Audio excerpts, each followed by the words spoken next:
The Language of the Eye by Joseph Turnley. The importance of the eye. This world is a state of probation, in which, by the faithful exercise of the mind, we may gain a glance of some of the beauty of the world to come, of which things present have many similitudes fully distinguishable by the ingenious philosopher, as evidences of some great truths. Perhaps there is no part of our nature so much engaged in detecting, evincing, and developing the beautiful as the eye. This is the guard ever waiting at the gates of the palace of the brain. It is the privileged officer who is allowed to bear the important missions between the worlds of action and reflection. This organ is the faithful mirror which reflects the drama of time and things, for the information of the unseen divinities inhabiting materialism. Its shape and action, its place and power, are all most interesting subjects of consideration, and shall have their share of attention. We shall endeavour to portray some parts and powers of this mystic inlet to the brain. But who can say how the cattle on 10,000 hills, the varied hues of the myriad beauties of creation and art, are permitted to place their portraits and similitudes in the brain? By what devious path, and by means of what ecstatic velocity do they appear there, giving place to each other with an order and rapidity far exceeding thought, or perhaps the meteoric light of heaven itself? Whence all this? The refinement which the mind attains when occupied in the study of the laws of nature may partly qualify its owner to appreciate in contemplation the varied habits, exercises, and employments of this wonderful organ. Its capacity and delicacy, its mobility, the peculiar softness of the nervous system which surrounds it, are altogether wonderful, and form part of the many exquisite alliances which aid in sustaining its ever-varying sensibilities and powers. This is, of all the senses, the most reflective and powerful. By its rapid agencies, man principally acts and thinks, and through its channels pass influences more numerous than the sands of the seashore, influences which are as sparks of eternal light shining amidst kindred glories. By the aid of this acute sense, man is enabled to act amidst the social throng with order and excellence. Through its agencies, his imagination is captivated, his affection secured, and an irresistible and seductive influence consummated over his will, his judgment, and every attribute of his nature. He yields without constraint even to the impulse of the moment, and seizes the exact time for observation, whether urged by accident or meditation. There is an acquisitiveness and retention, an arrangement and a distributive ability which create no confusion and encounter no opposition. Through these portals fair truth makes her first advance. Timidly she peers in to regard the majestic regalia of the dominions of thought. Yes, that angel truth enters, to whom distance is no hindrance, for she can fly on the wings of the morning, or the trembling shadows of night. From the fringed windows of this haughty mansion may be seen the panorama of nature, the distant hills tinted by the gorgeous colours of Apollo's chariot.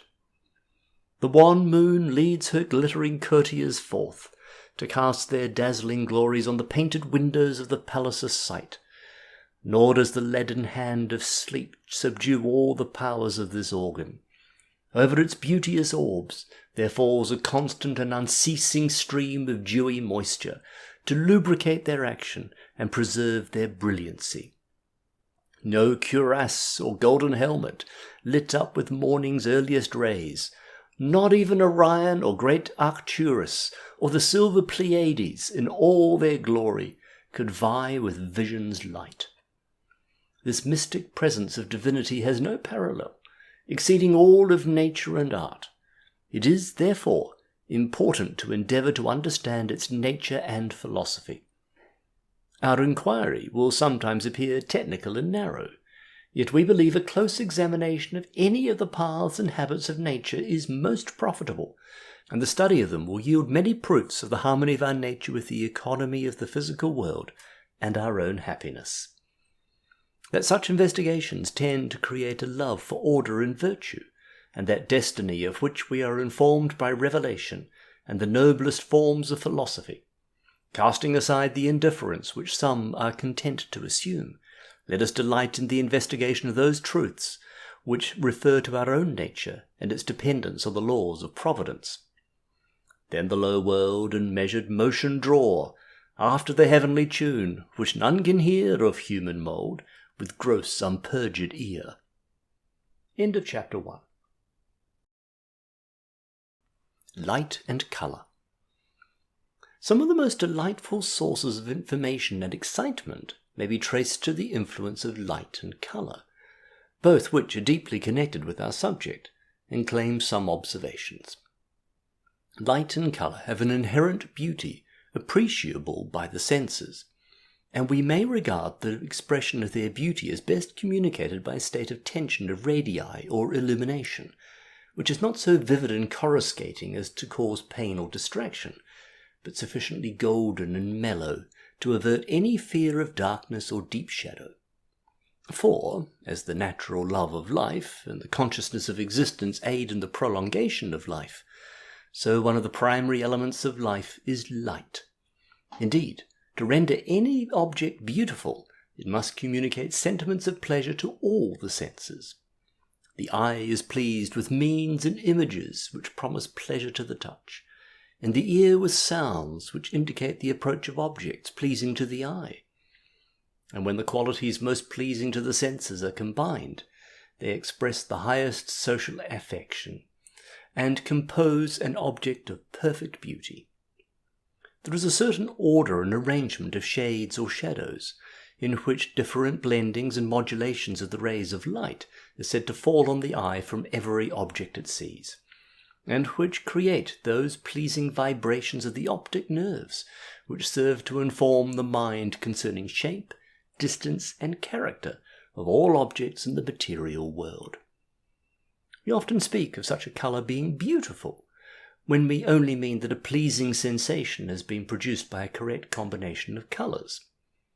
Perhaps such feelings scarcely admit of argument, yet we believe some connection or mixture of colours is sometimes absolutely offensive to the nervous system, whilst others are pleasing and stimulating. For instance, a mass of red with bright blue lines drawn across it is so offensive that the primary pain may be compared to the offences sometimes given to the palate. It is true, some of this pain or pleasure may be traced to association, which sometimes becomes most intense and operative. We must stay here, as we are on the confines of metaphysics, and will avoid the snare. Nature needs no sophistry or flattery, but is ever ready to tender her loveliness and imperishable charms to the virtuous and worthy. Her golden and silver radiance, with her soothing company of shades and shadows, are ever presenting themselves for occupation and the delight of association. What would anger be without shade, or love without light, or hope without colour? What would all these be without the waving lines and motion adapted to the expression? The artificial would totally extinguish the light of true beauty, and hide its excellence with dyes, oils, and cosmetics. They fear to trust their figures and faces to kind nature, lest she should curtail them with some of the features of beauty. To such a voice has said, "Go, thou fool, ask the rivers and counsel with the sunbeams. Look in the rampant cataract, listen to the whisper of the breeze, and watch the hills decked with morning light or noontide rays. Consider the lilies of the field, how they grow. They toil not, neither do they spin. Yet I say unto you, that even Solomon in all his glory was not arrayed like one of these. Wherefore, if God so clothes the grass of the field, which today is, and tomorrow is cast into the oven, shall he not much more clothe you, ye of little faith?" When the fair one is content to trust to nature, she will be a bright monument of loveliness and beauty. Then will that raven hair hang as a dark cloud on the fair brow of morn, and her form shall move, her slender figure wave like some light cypress when the merry winds carol midst the yielding boughs, and wake young Echo from her noontide lair. Then shall light dart through the young eyelash, and steal away to melt in many a heart. Then will life be an impassioned dream of innocence and truth. The fairy foot shall press the earth as sighs of evening hour. Then shall the virgin hue and pleasant shade be loved, and light, that one apparition of divinity, be adored.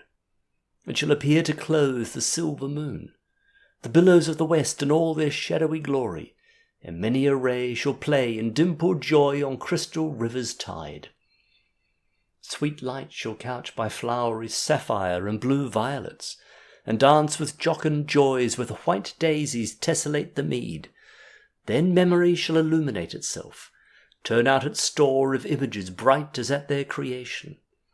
Then shall the soul arrange its myriad hues of bygone time, dwell over the glory of the spiritual scene, until, in ecstasy and grateful joy, a voice shall shout, "How beautiful is light!" The great authority on the doctrine of light and colour was the renowned Claude de Lorraine, who said the sky always graduates one way or the other, and that the rising or setting of the sun evinces the beautiful blending of colour beyond all other natural appearances. He observed that, in animated nature, the colours seen in the peacock's tail yield the painter's gamut. He also refers us to the 3 colours seen in flames of fire, and the 7 colours of the rainbow, as ever yielding sweet entertainment to the eye. The colour which seems to realise most pleasure and satisfaction is a certain mellow amber colour, as seen in a serene evening sky, which appears expressive of congenial warmth and favourable to the cultivation of passion. Sunset is the medium between red, which implies the violence of heat, and blue, which expresses coldness. Dante's Inferno explains the horror of this blue light, which generally prevails when the features accumulate a greater degree of shade and assume a gloomy expression. In silence roaming round the world of woe, guided along by that malignant light, that less than morning seemed and more than night, pale gleaming from the frozen lake below. Whilst gentle tones of colour dispose to the refined and delicate feelings, and some of the pleasures of life, and even the health of the body, depend on the harmonious regulation of the light in which the body moves. Miss Landon, in the Forget-Me-Not, explains this light as seen in water. Long gazed the Countess on the lake, and loved it for its beauty's sake. Notwithstanding the enthusiastic endeavours of the ancient masters to exalt the characters of their deities far above human, they were only able to give them features with that contour of beauty which is ever developing itself in a much higher and more animated degree in the fashion and countenance of woman. The chief difficulty which the sculptor was ever encountering was in his effort to supply expression, which the light of the living eye can alone yield. The studio of the experienced painter would exhibit many efforts he once made to resist the great teacher of all art, viz., nature, and that at last he discovered the expression of life, or rather its imitation, and demanded that disposition of colours and shades which appear distinctly varied, but are yet meltingly united. But mighty nature passes all rules of art, and presents lights and colours which defy imitation. How often has the sculptor sighed when he has attempted to represent the organ of sight? He has hung over his excellent work, and sorrow has beclouded his intelligent face, while remarking the immeasurable distance between nature and the highest work of art.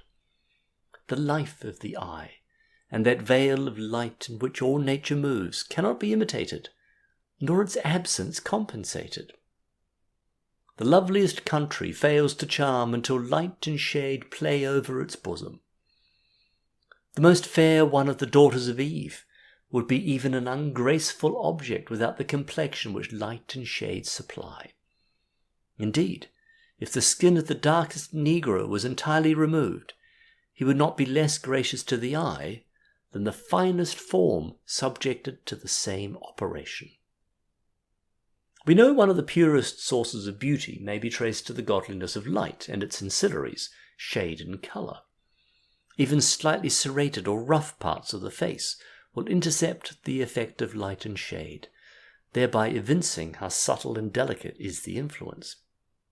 This reminds us of Mr. Dryden's epistle to Sir Godfrey Kneller, wherein he describes the light and shades of the human countenance, and, at the end of his incomparable letter or essay on light, he says, "Where light to shade descending, plays, not strives, dies by degrees, and by degrees revives." When the mind is tranquil, and all the sweet sensibilities of our nature are awakened, we acknowledge the glory and indispensability of light.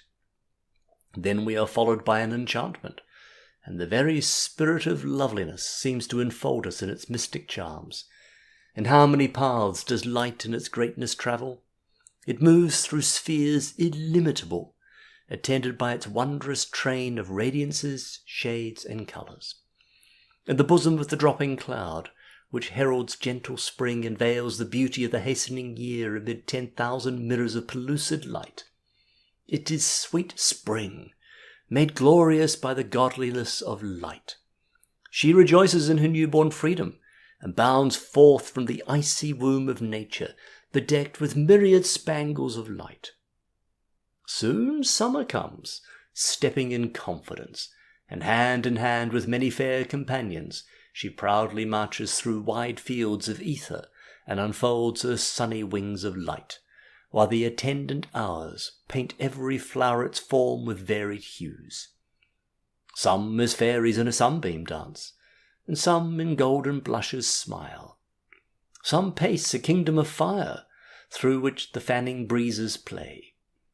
Some in the dark green grass overshade their rounded forms, and thus the graces all enfold this gift of God, the boon of light. Quickly is seen the russet robe which golden autumn wears. It is broidered over with many a fervid light direct from heaven's great palaces. It is the garment given by the Creator, and midst its course are burnished lamps or forms like diamonds shining, far as the eye can shoot around. Soon comes the sacred seer, cold winter's form. He, too, is clad in light, and round him bend the trembling children of the forest, in his pure livery clad, glistening like the eyes of love. His glassy palace, with Parian domes and silver spires, and alabaster terrace high uplifted, shines with forms bright as the seraphim, which leads him to eternity. Aladdin's cave, yielding beneath the starry jewels of eastern magnificence, would be but dreariness besides the glories of this one apparition of divinity.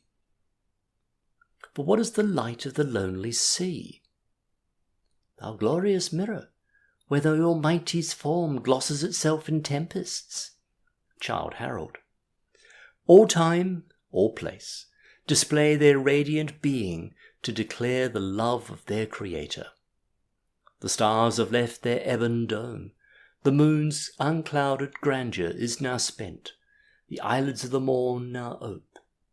Yes, morn, waked by the circling hours, with rosy hands unbars the gates of light. Paradise Lost. Then merry day vaunts with gallant foot, and every step is streaked with the glory of light. The wild deer trips from snowy height by mountain's misty top to glassy font, and high impassioned joy fills all the world, whilst many a hymn of praise records the loveliness of light. Even the dying splendour of the sun, which gilds the towering clouds, over which the hours have long travelled, show pyramids of light and towers of golden brilliancy, ere he sinks in those waves of sparkling silver which bound the far-off west. Here we may quote the thoughts of Thomson, which we presume to apply to light.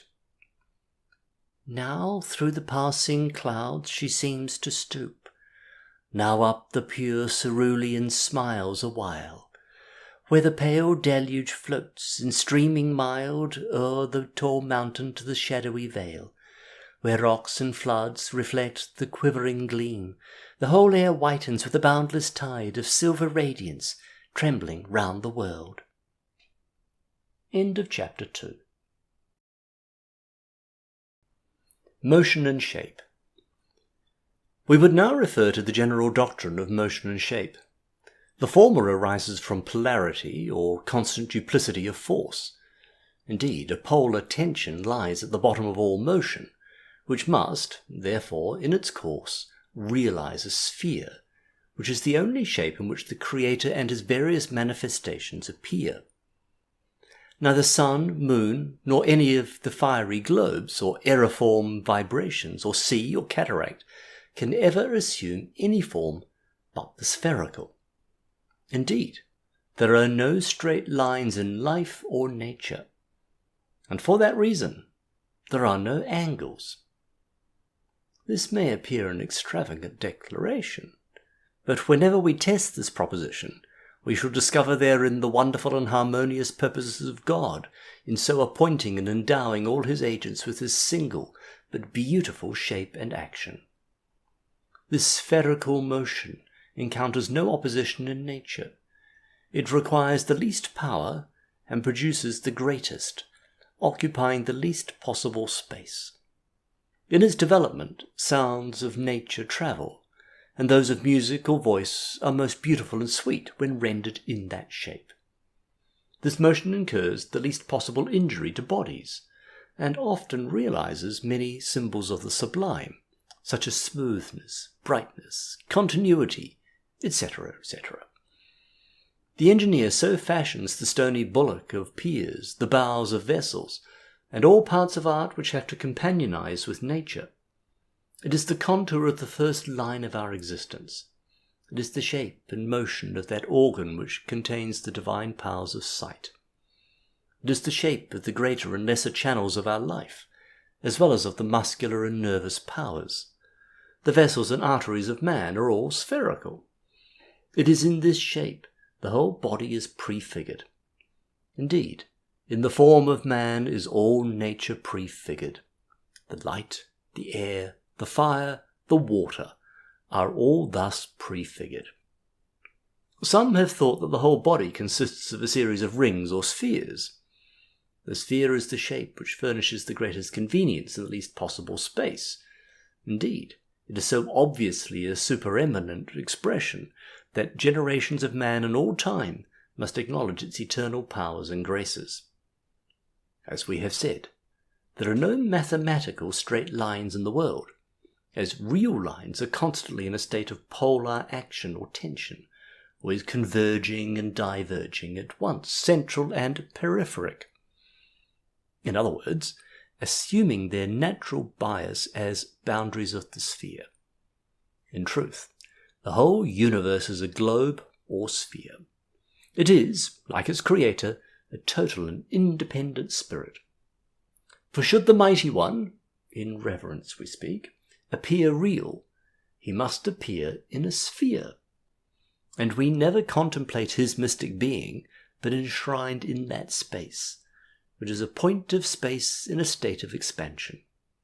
And in those sweet and happy moments when the tired spirit of man pauses and allows the eye of faith to enter the unseen world, his being conceives itself in presence of God, and his angels are shadowed forth by a sphere of bounds immeasurable. Another axiom, which is most obviously sequent, is that there is no level surface in the universe. The sail of the ship is first seen. No pure surface or pure lines, all being curved. The surface of a sphere cannot be regarded as a continuum, but as drops, or the fashion of the heavenly bodies, or as when a given quantity of air is displaced, so many spheres are readily moved amidst other spheres. The doctrine of sphericity is geometry, which, like mathematics, is of eternal nature. For all forms are contained in the sphere, and all geometrical proofs are capable of being conducted through the sphere. As we have before said, every individual sphere has two motions in itself. For instance, The heavenly bodies depend upon the representation of the primary in themselves by the special rotation, but re-attempting to recover the primary centre through the general rotation around the universal axis. It is thus with the heavenly bodies, those holy images and metotypes of the eternal. Perhaps the face and form of woman may be regarded as the very ideal of symmetry, and these in action create by their own grace symmetrical forms. And this symmetry is the highly exalted being endowed with life and exquisite variety. We may venture to give an illustration of the effect and influence of shape by referring to the three cousins whose portraits ornament our pages. Kate is all love and joyance. With her, toil is sweet, and love is her life. Her virtues, graced with external gifts, soon breed love-settled passions in the breast. Her countenance, as some placid lake, is enclosed in the sphere. Hermione sustains the same outline, though other feelings occupy her mind. Her passions are made of nothing but the finest parts of true love. Faith, friendship, and bright hope are there, which are always enclosed in the sphere. Isabella has conversed with dark spirits, and now sad suspicions and purposes fill that once noble heart. Those lips seem taught to writhe, but not to love, whilst her rugged and angular features are ever violating the line of beauty. It cannot be doubted that the virtues and simple passions, when in motion, enclose in their hallowed circuit every indent or rigidity. End of chapter 3. Physiology of the eye. We would again trespass on the patience of our readers and ask their consideration of another aspect of our subject. It is said the eye is a refracting medium and is only distinguished from the brain by being a translucent refractive substance.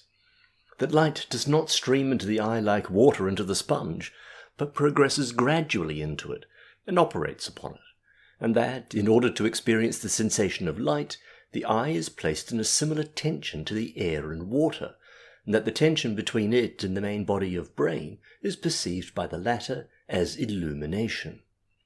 Some say the eye is the brain's prism, in which it sees the world, in which the brain sees its own tension or the production of colour. Sight is also characterized as deoxidation of light, and the eye by some is now approved as an actual part of the brain. We may refer to the first expression or lines of man's existence ere his birth, and then, remembering how combined all his parts once were, how that line of life, the vertebrae, did solve into itself all parts for a time, as the trunk of a tree. We are not indisposed to admit all such philosophy. Some consider that the optic nerve is an organized ray of light, the brain an organized sun, the eye an organized chromatic sun or rainbow. The optic nerve perceives not the light in general, but its terrestrial formation and the chromatic image, which has been propagated into the eye. In contemplating this interesting subject, we experience overwhelming admiration, that timidity in determining, and that veneration for the Creator, which a consideration of his works ever creates. As we proceed, we encounter new joys, new fears, and are at last astounded with the many mysteries of the subject. Yet we may announce our conviction of principles. For instance, we would say the more anything has adopted within itself the great principles of the universe, the more perfect and beautiful will be its power, appearance, and existence. For being thus animated, it then evinces its alliance to the eternal. It is thus it would be the most perfect finite essence. It is, therefore, the highest and last whereunto creation could attain. For more than God and his manifestations cannot be seen in one space. It can never cease to exist, having about it eternal motion, being under the polarity which is eternal. It may appear in different form to our finite senses. The space it occupied may seem void, but we are assured by revelation and the highest schools of philosophy, it never dies. It is principle, and maintains itself by virtue of its life. It may be generated by actual progression, but it never dies. Some say that eye is a nervous system, represented in a state of purest organization, that it has its own share of brain, for the cerebrum is the optic brain. The optic nerve is itself hollow, and unites the cerebral with the orbital cavity. The sclerotic coat of the eye is the continuation of the dura mater of the brain. The vascular or choroid coat of the eye is the continuation of the encephalic pia mater. Indeed, all parts of the eye are said to be continued into the brain. A still greater and more interesting analogy must be referred to, viz., that as light represents coatically the whole of nature, the eye is the coatic representation of all material processes of the body. The analogy may be considered fanciful, but we concur in the opinion that the limbs or members of the body are repeated in the ocular muscles and sclerotic or bony ring. Indeed, these muscles move the eye, similar to a motion by the hand. The sclerotic corresponds to the corium, the cornea to the digital unguis, or fingernail. The choroid coat is the respiratory system of the eye, as the lungs are to the body. The iris may be compared to the larynx, the pupil to the glottis. Its expansion and contraction is respiratory. The choroid coat encloses a mass, the lens, a vertebral body, thought by some osseous, by others albumin. The morbid states of which are osseous diseases, such as gout. In the chambers of the eye, water, as being a product of digestion, is constantly secreted. The orbital cavity is a mouth with salivary glands, giving tears. The lacrimal canal is a bronchial duct, which opens into the nose like the eustachian tubes did from the ear into the mouth. The eyelids correspond to the lips, and are, in like manner, fringed with hairs. Indeed, this little organ repeats in itself the whole of man, which is the highest and most complete organization. We are aware the general reader will expect the subject to be enunciated with the least technicality, and therefore we will now approach our subject in a popular form, and say there is another, more simple view of light and colour as affecting the eye, which owes no independent light, but enjoys the rays of that orb which glorifies and warms this lower world. The light of this orb is subject to three principal laws requiring notice, viz., transmission, colour, and refraction by transparent media. First, the sun, or any body in a state of combustion, contains independent light, and striking opaque or non-luminous bodies in straight lines or rays which are intercepted and reflected at the same angle as that of incidence. When these same rays strike the eye of man, the illuminated body becomes visible. Second, all light contains three principal colours: blue, yellow, and red. Now, if the surface of the body on which the rays fall are of such nature as to reflect these three colours in equal mixture, the body reflected on will appear white. If the nature of the object has quality which decomposes these three rays, sometimes it absorbs two, then the object appears the colour of the third. But if it absorb one only, then it will represent a colour partaking of the two remaining colours, and from the respective degrees in which one or other of these primitive colours predominate, arise the variations of colours. Lastly, if all three colours are absorbed by the object, it appears black. The rainbow shows an arrangement of the chief colours, and may be recollected by the word vibgior. In other words, violet, indigo, blue, green, yellow, orange, and red, which may be regarded as the primitive and mixed colours. Third, when light falls on transparent bodies, such as water or glass, at right angles to its surface, it proceeds straight through, and is not intercepted by the substance. But when it falls obliquely, it suffers refraction, and the greater the density, the greater will be the refractive power. The old experiment of putting a stick in water or oil will demonstrate this rule. The first two rules render visible the infinite variety of objects and colours in the external world, and by the third, as applied in the mechanism of the eye, man is enabled to see these objects and colours. Although we can say nothing new, yet we shall endeavour more fully to explain the process of seeing and in familiar terms. The first rule shows the rays of light must reach the eye in a diverging direction when it is turned towards the objects, and these rays have the form of a cone, whose apex is in the object and its base at the cornea. Those rays which enter through the pupil proceed through the transparent media, viz. The aqueous humour, the lens and vitreous body. Thus are the rays of light made to converge in the interior of the eye. This convergence presents a cone, whose point rests on the concave surface or posterior hemisphere, in other words on the retina, its base being on the cornea or anterior hemisphere. The point in the retina is the focus, and it is thus the point of the external object from which the rays diverge is represented at the bottom of the eye by a point exactly corresponding to that of the external object. But as every point of the object sends rays to the eye in the same manner, these must represent as many foci in the retina. And as the points in the object lie close to one another, the foci at the bottom of the eye must also occupy the same relative position amongst themselves as these points in the object.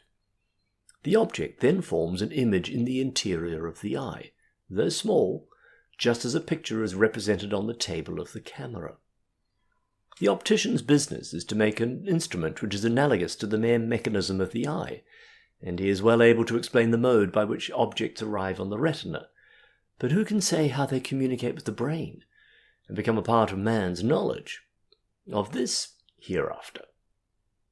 When there is any malformation, either in quality of refraction, media or mechanical parts, or adjustment of the eye, short sight, or other imperfections, and even blindness are the result. Even light or rays which enter the eye cannot be used by all eyes alike, but to some they create indistinctness and even pain. As to the quantity of light admitted into the eye, this is regulated by the iris, which contracts when too much is presented, otherwise indistinctness would prevail, and that the iris may more peremptorily regulate this most important principle, there is a dark colouring matter painted all around the interior of the eye, and thus the eye represents the principles used in the camera. The darker the matter, the better, as preventing absorption of rays. So we may say people with dark eyes can endure more glaring light, and of course admit more light into the eye. The great offices of the eye are sclerotica, giving the ball its form and firmness, conjoined to wonderful resilience, united by 6 muscles. The choroid provides warmth and nourishment. The transparent media refract light, and by causing convergence form an image accordant with the object, which image appears on the retina. The iris and pigment regulate the light and secure distinctness. We have said thus much of objective vision. That is, we have spoken of light and of mechanism of the eye, and traced the means by which the external object is placed in the retina. And this may be said to be the materialism of our subject. But how all the sensible works of God and man become ideas and elements of the mind may be more difficult to prove. Yet we will follow in the beaten channel of authority, and endeavour to consider this other part of our subject, viz., subjective seeing, or the means by which the retina surrenders its store of images and subjects to the mind or brain. Perhaps the most simple form of explaining this more devious part of our subject may be to say that when the image has been received by the retina, it has executed the mere mechanism of an optical instrument. And then the eye itself becomes the instrument of the mind, and the manner in which it is used by the mind may be called subjective seeing. For this there must be energy in the nerve of sense, that is, the retina and the optic nerve must be in strict life and action, whilst the mind itself should be in vigour and ability, so as to realize a simultaneous action or recognition of the outward object, and commix it with all the store of previous possessions of knowledge. Occasionally it occurs that the object arrives at the retina without rendering any knowledge or report to the brain, owing either to some defection in the action of the optic nerve, or unsoundness of cerebral power, and then the sensation or feeling of sight, if we may be allowed the expression, is wholly dull and immobile, and of course no perception is realized. Sometimes persons, as we know, are in abstract and deep thought, when the object has arrived on the retina, and they appear not to have seen anything. But after a time they will tell you they felt the arrival of the object or image on the retina and perceived its nature, which accorded or varied with their previous knowledge or experience. It is not needful for us to quote instances when the optic nerve is sensitive, and even the brain acknowledges the presence of light, and yet the objects find no place in the mind. It is sometimes a curious inquiry how it is that having two eyes, each perfectly adapted for vision, we yet see but one object, or rather have but one picture on the retina. The most simple answer seems that if both eyes are directed to one object, the two optic lines will concur at the same point of the object, and the two images, one to each eye, will be simultaneously referred by the retina to the single point of occurrence of both optic lines. Although each eye may be said to have an image, yet the sensation of the two retinae are of correspondent nature, and being made in the same manner and time, they must harmonize with each other in respect of this triple unity of nature, manner, and time. After we leave the mechanical powers and actions of this wonderful organ, we arrive amidst many mysteries, and must admit that perception is not explicable by laws which govern matter. Here spirit takes the light into its own mystic keeping, and leads man through wonders many, and vastly above the comprehension of the superficial. The diagram is the same section, though on a less scale than Dr. France's. It represents a horizontal section of the interior part of the head, made in the direction of a line passing through the middle of the anterior aperture of each orbit, to show form of orbit, position of eyeball, arrangement of muscles, the lacrimal organs, interior structure of globe, course of optic nerve, and formation of the image of an external object on the nervous membrane of the eye by means of the rays of light. The vessels and nerves are omitted. 1. Shows the lateral walls of the orbit. 2. The left eyeball with 5 of the 6 muscles. 3 is the superior, 4 is the inferior, 5 is the exterior, 6 is the interior. 7. The superior oblique muscle, with its tendon passing through a loop of cartilage, which is affixed to the foremost part of the upper wall of the orbit, where this wall unites with the interior wall. 8. The lacrimal gland. 9. The conjunctiva, covering a portion of the anterior hemisphere of the globe and the interior surface of the eyelids. 10. Small orifices, through which the tears pass into the lacrimal ducts. 11. A transverse section of the lacrimal ducts. 12. The ophthalmic artery, as it enters the orbit by foramen opticum. 13. A horizontal section of the right globe. 14. The sclerotica. 15. The cornea. 16. The choroid. 17. The dark pigment. 18. The retina. 19. The iris, having the pupil widely open. 20 and 21. The anterior and posterior chambers containing the aqueous humour. 22. The lenticular system. 23. The vitreous body. 24. The central artery. 25. The optic nerve. 26. The chiasma of the optic nerves, longitudinal section of which is made, the numerous fibrils comprising these nerves, their course and decussation. 27. The part of the optic nerves coming from the brain. 28. An object which reflects the light in the direction of the lines drawn from the points A to the eyes directed towards the object, just as every other point in the object would do. The lines B are pencils of light, as they find entrance through the pupil into the interior of the eyeball, where each of them is by refraction made to converge to a point called the focus, which, falling exactly on the retina, forms a distinct image thereon of the point A of the external object from which the pencil of light emanated. This is what takes place, at least in the eye in its normal state. But when there is any deviation from this state, and the condition of the eye is such to bring the rays of each pencil of light to a focus at the line C or D, no distinct image can in this case be formed on the retina, since, when the focus occupies the place of line C, the rays in meeting the retina are again divergent. And when the focus is situated at the line D, the rays in meeting the retina are not yet brought into union with each other. The first case occurs in a near-sighted eye, and the second in a far-sighted eye. The lines E represent only the principal rays of each pencil of light reflected to the left eye. The orbit occupies a spherical cavity formed of 7 bones, which are quite independent of the fashion of the head. It is rather conical at the back, with apertures for communication with the brain. The ball or apple of the eye is spherical, the most beautiful form in nature, the form which nature assumes in all most pleasing expressions. The vault of heaven, the rainbow, the contour of woman, the shape of the brow, lash and lid of the eye, the path of the sea, the sweetest sounds around, the marital emblem, the very shape in which the mind always conceives the great spirit resident, is that of a sphere or circle.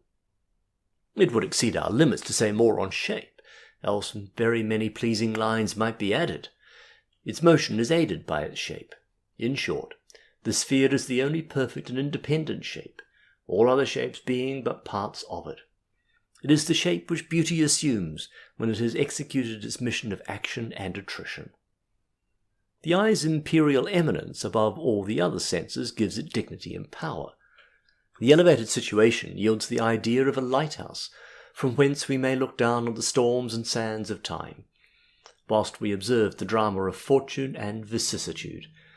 And although the very foundations of the sea may be raised in many dusky atoms, yet the lamps of this lighthouse remain faithful and luminous. Nature has built a wall round about this great treasure. In other words, 7 bones form a deep cavity called the orbit, in which rests the ball or apple, with its muscles, vessels, etc. The eye may be said to ride in an adipose substance, as the sea-fowl rides upon the wave. The texture of this organ would excite some fear that it might readily suffer injury, but the eye may be compared to a room with a blind, iris, pane of glass, the cornea, and strong shutters, the lids, which do not resist violence, but endure it, without suffering injury, being so active, flexible, and resilient, that its very vibrations form its armour, as the yielding wave bears the haughty bark. The muscles, glands, nerves, and bones are more fully described in the diagram, which is drawn from a section adopted by that intelligent authority, Dr. Franz. The muscles move the eye towards the object. It centralizes upon every object, every letter of a book separately, but with such activity that in a moment the eye has reported to the brain every object and colour in a room. The lacrimal glands supply all that lubricating moisture which prevents superficial injury to the organ in its active motion. The tears appear through the small orifices and pass into the duct away. The optic nerves and arteries, the various humours, transparencies, and powers should be subjects of the greatest interest to those who delight in the study of the organs and physical abilities of the human frame. Yet the author fears a more elaborate consideration of this part of these subjects would be scarcely acceptable in a little book, the chief object of which is, in a popular manner, to attract attention and deeper solicitude to the subject, and thus incite the reader to a more extensive examination of the nature, physically and philosophically, of this most solemnly interesting and highly important organ. End of chapter 4. Comparison with the other senses. Our subject rather invites a few words on the comparative character of the senses. Enjoyment appears universally to be the main end and rule, the ordinary and natural condition, while pain is but the casualty, the exception, the necessary remedy, which is ever tending to a remoter good, in due consideration to an even higher law of nature. Here, as in every part of the physical economy, nature has endowed these organs with a direct and particular sensibility to those impressions which have a tendency to injure its structure, whereas they delight in those impressions which are not injurious. These external agents, which are capable of affecting the different parts of the nervous system so as to produce sensation, are governed by laws peculiar to themselves. Their structure is adapted in each particular to receive the impressions made by the respective agents, and are modified in exact conformity with the physical laws they obey. The structure of that part of the nervous system which receives visual impressions, viz., the retina, is adapted to the action of light, and the eye through which the rays pass is constructed with strict reference to that object. The ear is formed to receive delicate impressions from those vibrations of the ear which realize sound, and acquires a susceptibility of influences by its own appropriate agents, and by no others. In almost every case, the impression made upon the sentient extremity of the nerve, which is appropriated to sensation, is not the direct effect of the external body, but results from the agency of some intervening medium. There is always a portion of the organ of sense interposed between the object and the nerve on which the impression is to be made.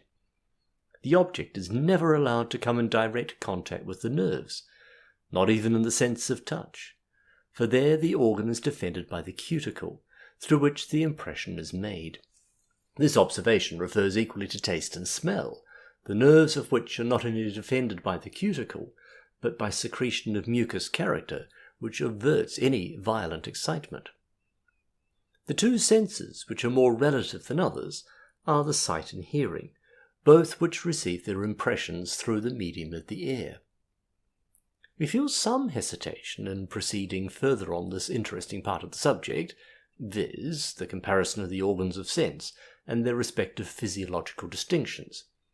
If we were to go much deeper, we should soon find ourselves amidst those most interesting distinctions of sense, as delineated by the general animal kingdom, the touch of the ant, the sight of the fish, the hearing of the bird, the smell of the dog, etc. We would refer our readers to Buffon, Lawrence, Houghton, Coget, and Walker, and conclude this part of our subject with but few observations. Touch furnishes the relation of mechanical bodies. Taste is adapted to chemical relations. Smell also to chemical relations, but for the perception of substances in the aeriform state. Hearing is for sound and its many modifications. Tones which are produced by the internal vibration and motion of the particles of bodies and through the medium of air, etc.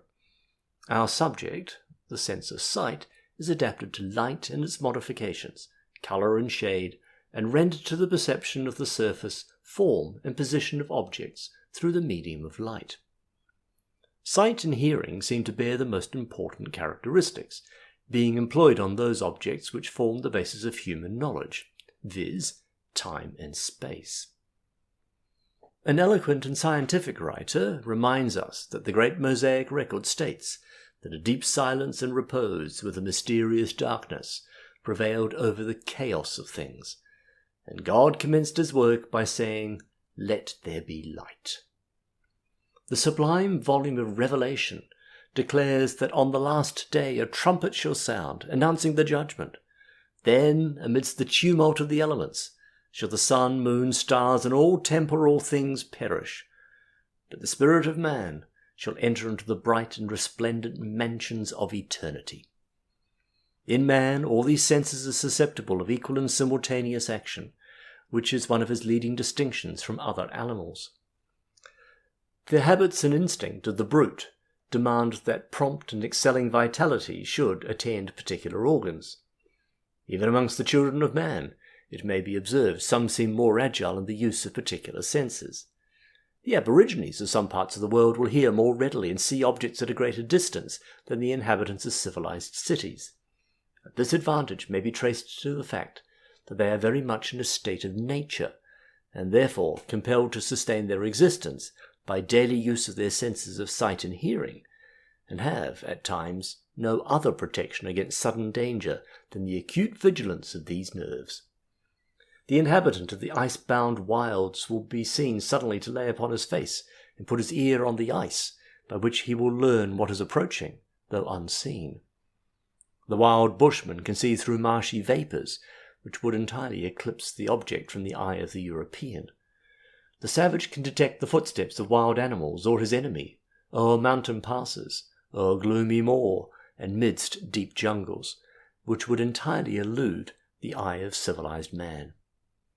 Here also is an evidence of the provident hand of the Creator, whose ample benevolence includes creation round, and not a child of man has been forgotten in his love. Perhaps a summary of the ability of sight and hearing may be thus stated. Sight is adapted to light, colours, form, shape, numbers, etc., written language, the works of art and nature. Hearing is adapted to music, tones of all sorts, matter, quality, rest and motion and time, speech, the feelings, the sympathies, the finite and temporal.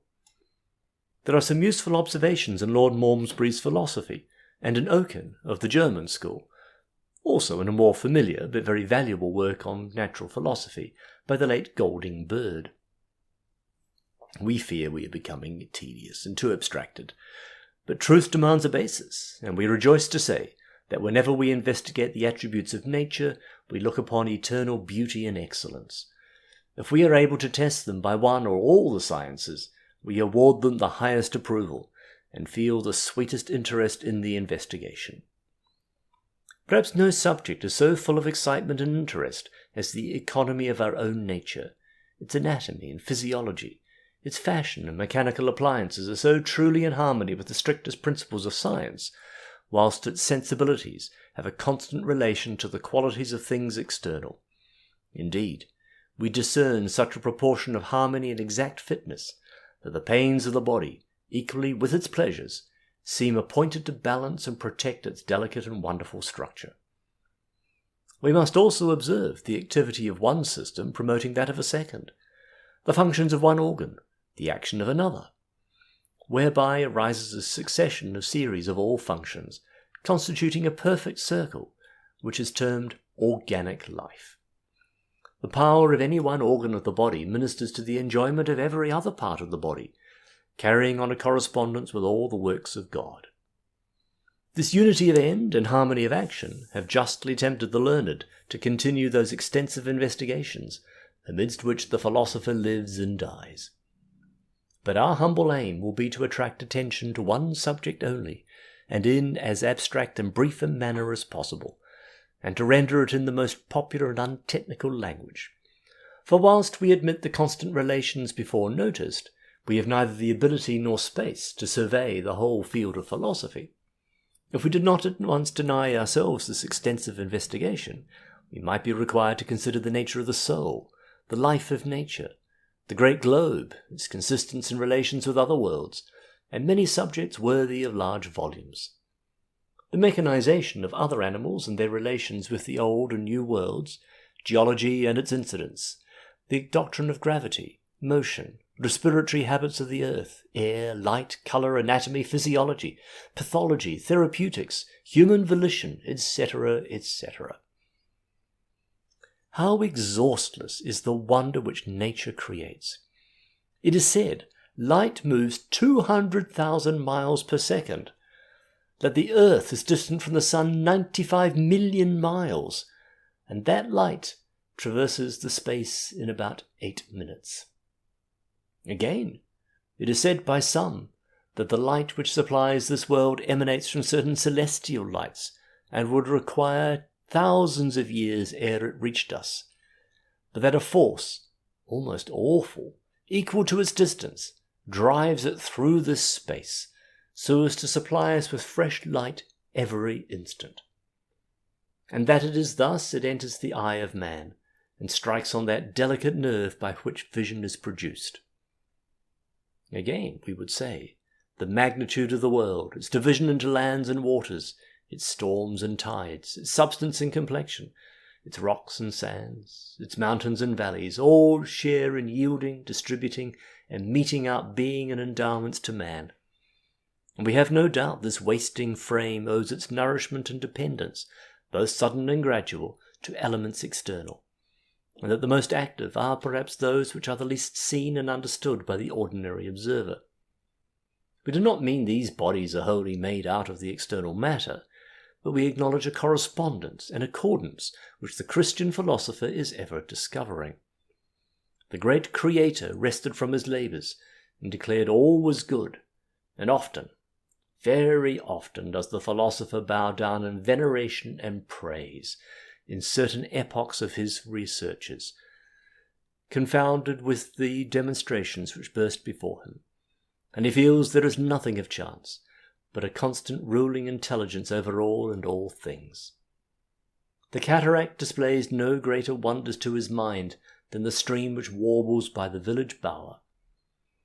The haughty voice of Aeolus excites no greater wonder in him than the breeze which trembles on the cordage of the little skiff, for well he knows they equally perform a share in the great manifestation of holy government.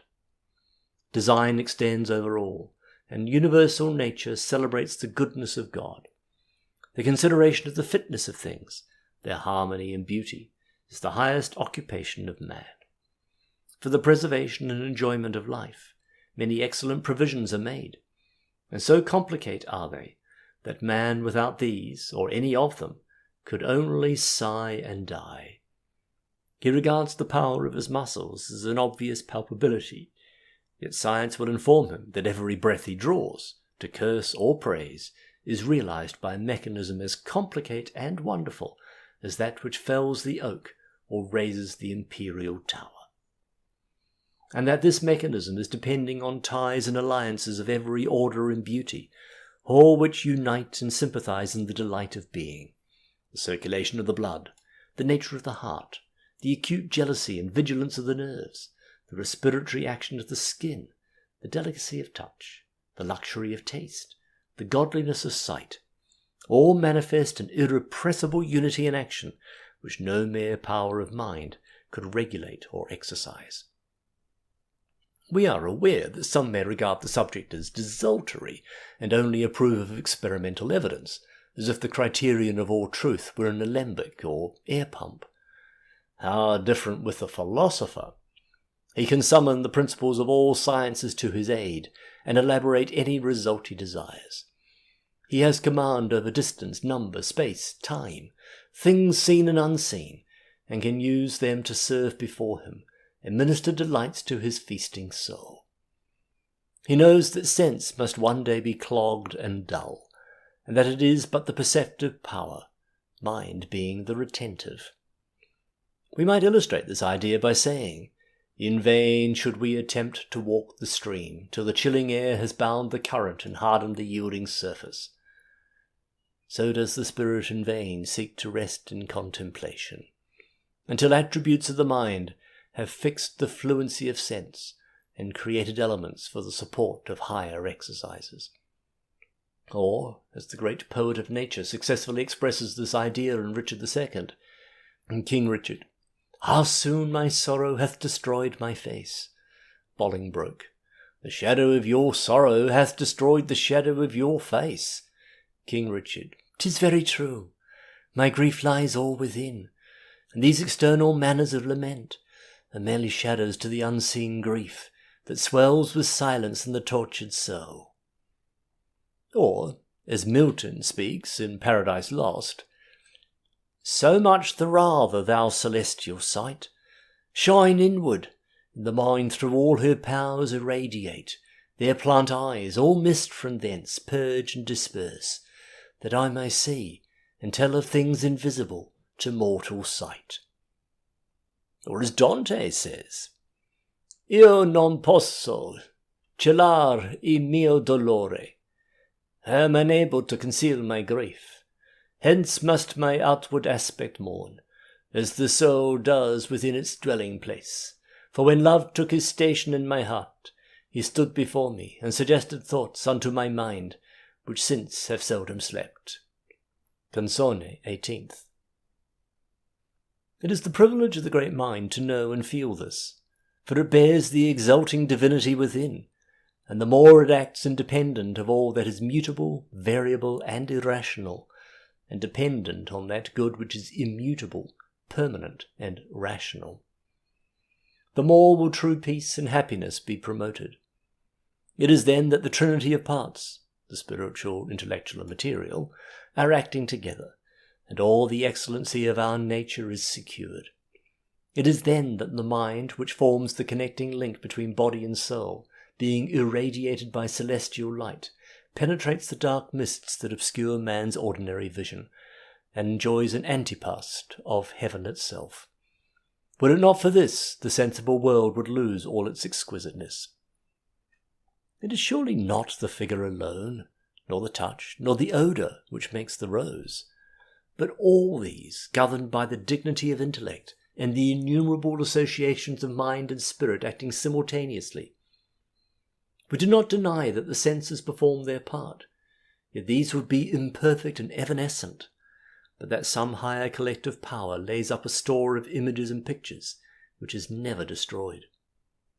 Let us exult in this divine privilege, for who shall measure this power?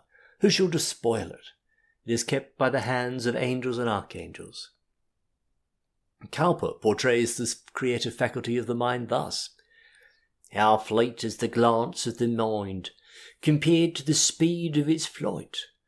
The tempest itself lags behind, and the swift-winged arrows of light. When I think of my own native land, in a moment I seem to be there, but alas, recollection at hand soon hurries me back to despair."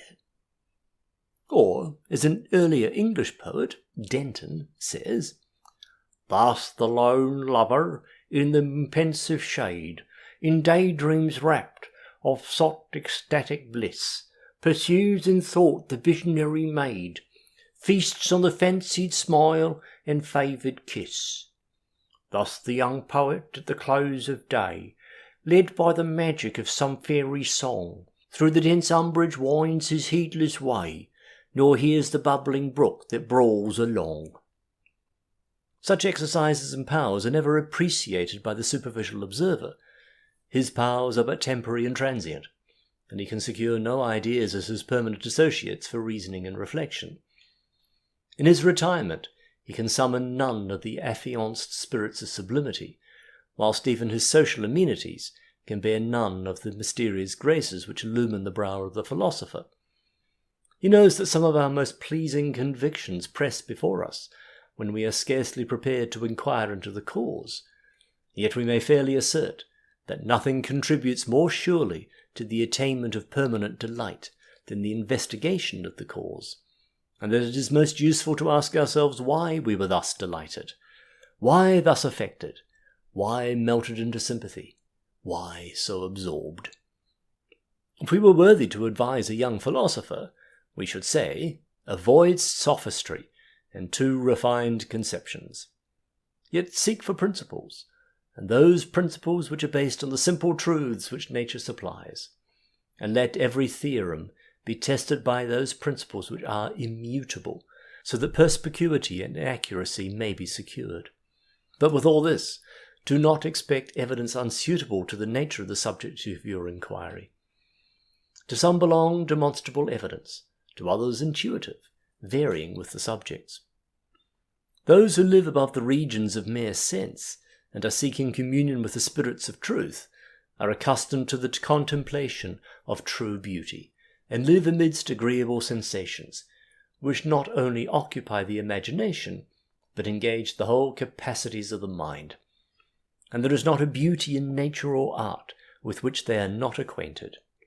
Every colour, every sound, every star of the night, every dewdrop of the morning, every space or expression in which beauty resides, is at once recognized as a portion of the excellence of eternal perfection. Indeed, they have an intuitive perception of the beautiful, which excites admiration even before the sensation can be rendered permanent by the operation of judgment. This sensation of the beautiful traverses the whole mind, but on no occasion does it hold a more ready affection, or produce a more instant interest, than when it embraces the outlines of the human form. It is then the emotion of the beautiful evinces a very exquisite feature, by diffusing itself over the objects which excite it, so as to appear as if it belonged to them, and not to the mind which is occupied in reverie and contemplation. It is then the ardent and enthusiastic enter a dream of love and admiration, from which they are reluctant to awaken. They do awaken, but it is again to fall into sweet reveries, regarding their objects as containing a congenial spirit, expressive of feelings responsive to those with which they are gazed upon by their devotees. so unreservedly, yet unconsciously, is the transference of life and feeling made from the mind of the beholder to the object beheld, that the refined disciple declares that nature is full of feeling and animated by one great spirit, whose expression in every aspect is beauty. In a word, the lines of nature, and most especially those enclosing the human form, are as lines in the life of beauty itself, varied by the Creator to elicit with truth and fullness all our innate sensibilities, which consummate the evidences of our divine fashion and genealogy. The delightful overflowings of a mother's heart seem to her to be lovely emanations radiating from the face of her little one. The lover, by the same law of imputation, ascribes all the charms with which his passion is inspired to essences and qualities inherent in the object of his passion. And though this interesting phenomenon in our mental economy is attended with no ready explanation, yet whatever be the cause, we recognize in it the character of the emotion of the beautiful. It tends to diffuse itself over the beautiful object, and the mind, instead of recalling it and viewing it as mere inert materialism, regards it as beaming with light and feeling. This is practical refinement. There is no fiction here, for man, as pious Enoch, now walks with God. In this exercise, he learns to decide against all unworthy and vain occupations. His whole being is exalted. He knows God has placed him amidst things lovely and harmonious.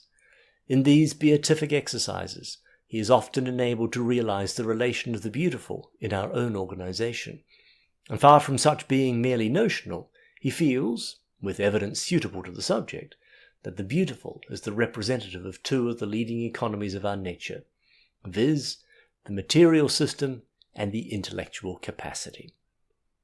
It is then, he declares, that nature is the rule and manifestation of mathematics, her part being the apparent and material, whilst spirit dominates over the ideal only, and that there is nothing new in mathematics, in nature, or in man. Man is the summit and crown of all nature's developments, and in him will be found a true record of all past time, as the blooming apple contains all the earlier developments. In truth, man is a microcosm, or all the world in miniature. In man are inherent a spiritual and nature material, which are but transcripts of each other, their laws being consonant. Perhaps we may illustrate this somewhat mystic proposition by reminding the reader that the crystals of ice are nothing else but water bound by definite lines, showing, in analogy, the relation between real and ideal, spiritual and material. Both are essential to each other and yet different, the diversity being in form only.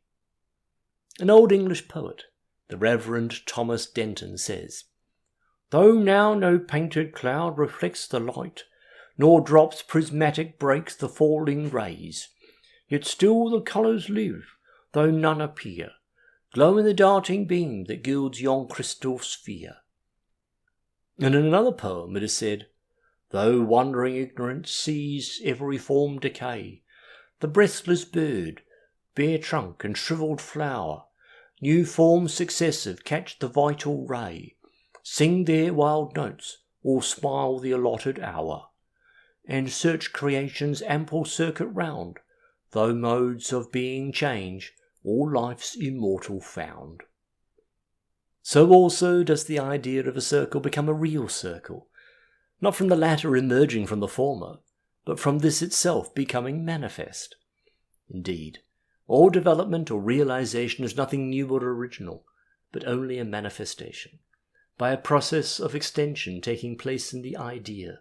In truth, the real is the ideal in a condition, as when a pebble is cast into a stilly lake, of definition and limit.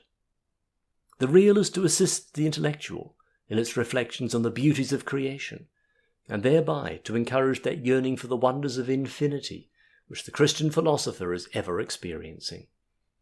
End of chapter 5. General expression. We will return to our specific subject by reminding our readers the medieval poets considered there was peculiar spirituality in the eye, and therefore they say angels have the only endowments of sight and hearing. It is certain that the eye gives the promptest and surest indication of mental motion. It is through this channel the understanding and feeling are communicated. Talent, genius, hope, fear, love, joy, hatred, sorrow, despair, and revenge are expressed.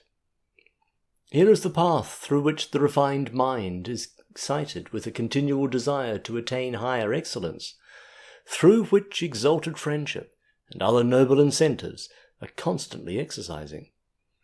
Often in the eyes may be seen that ethereal object, the beauty of the soul as conceived in the purpose of deity, and ordained from eternity to lead us through rugged time to peaceful paths by the river of life. The intelligent, the impassioned, the energetic, the imaginative, and the man of genius are readily recognized by communications made through their eyes. The lover's hopes and fears, his joys and sorrows are all painted in the eye. Indeed, every passion and gradation of feeling may be detected by the intelligent observer. Yes, the soul is constantly at the window of the enchanted palace of sight, as a little bird who has a continual desire to chaunt its melodious airs in some unbounded sphere. And when strong passion has decked the soul or awakened its more earnest excitements, it seems almost to bound against the very casements of its mystic residence, so as to leave no doubt of the evolutions and dramatic exercises which are being consummated within.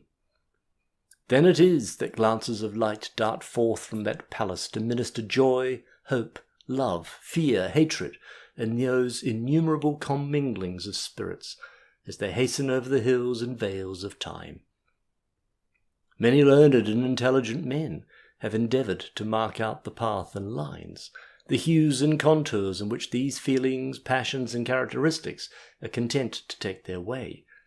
And although some of these philosophers have failed to satisfy the critics or agree in principles, yet they have cast considerable light on a most interesting subject relating to man's social happiness.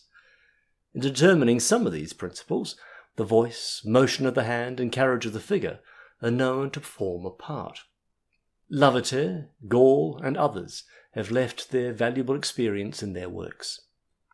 The motion of the ball of the eye, the clashing of the lashes, the rapid or monotonous action of the upper lid, the increased brilliancy, and sometimes the presence of tears or vermilion hue on the cheek, all perform a part in this display.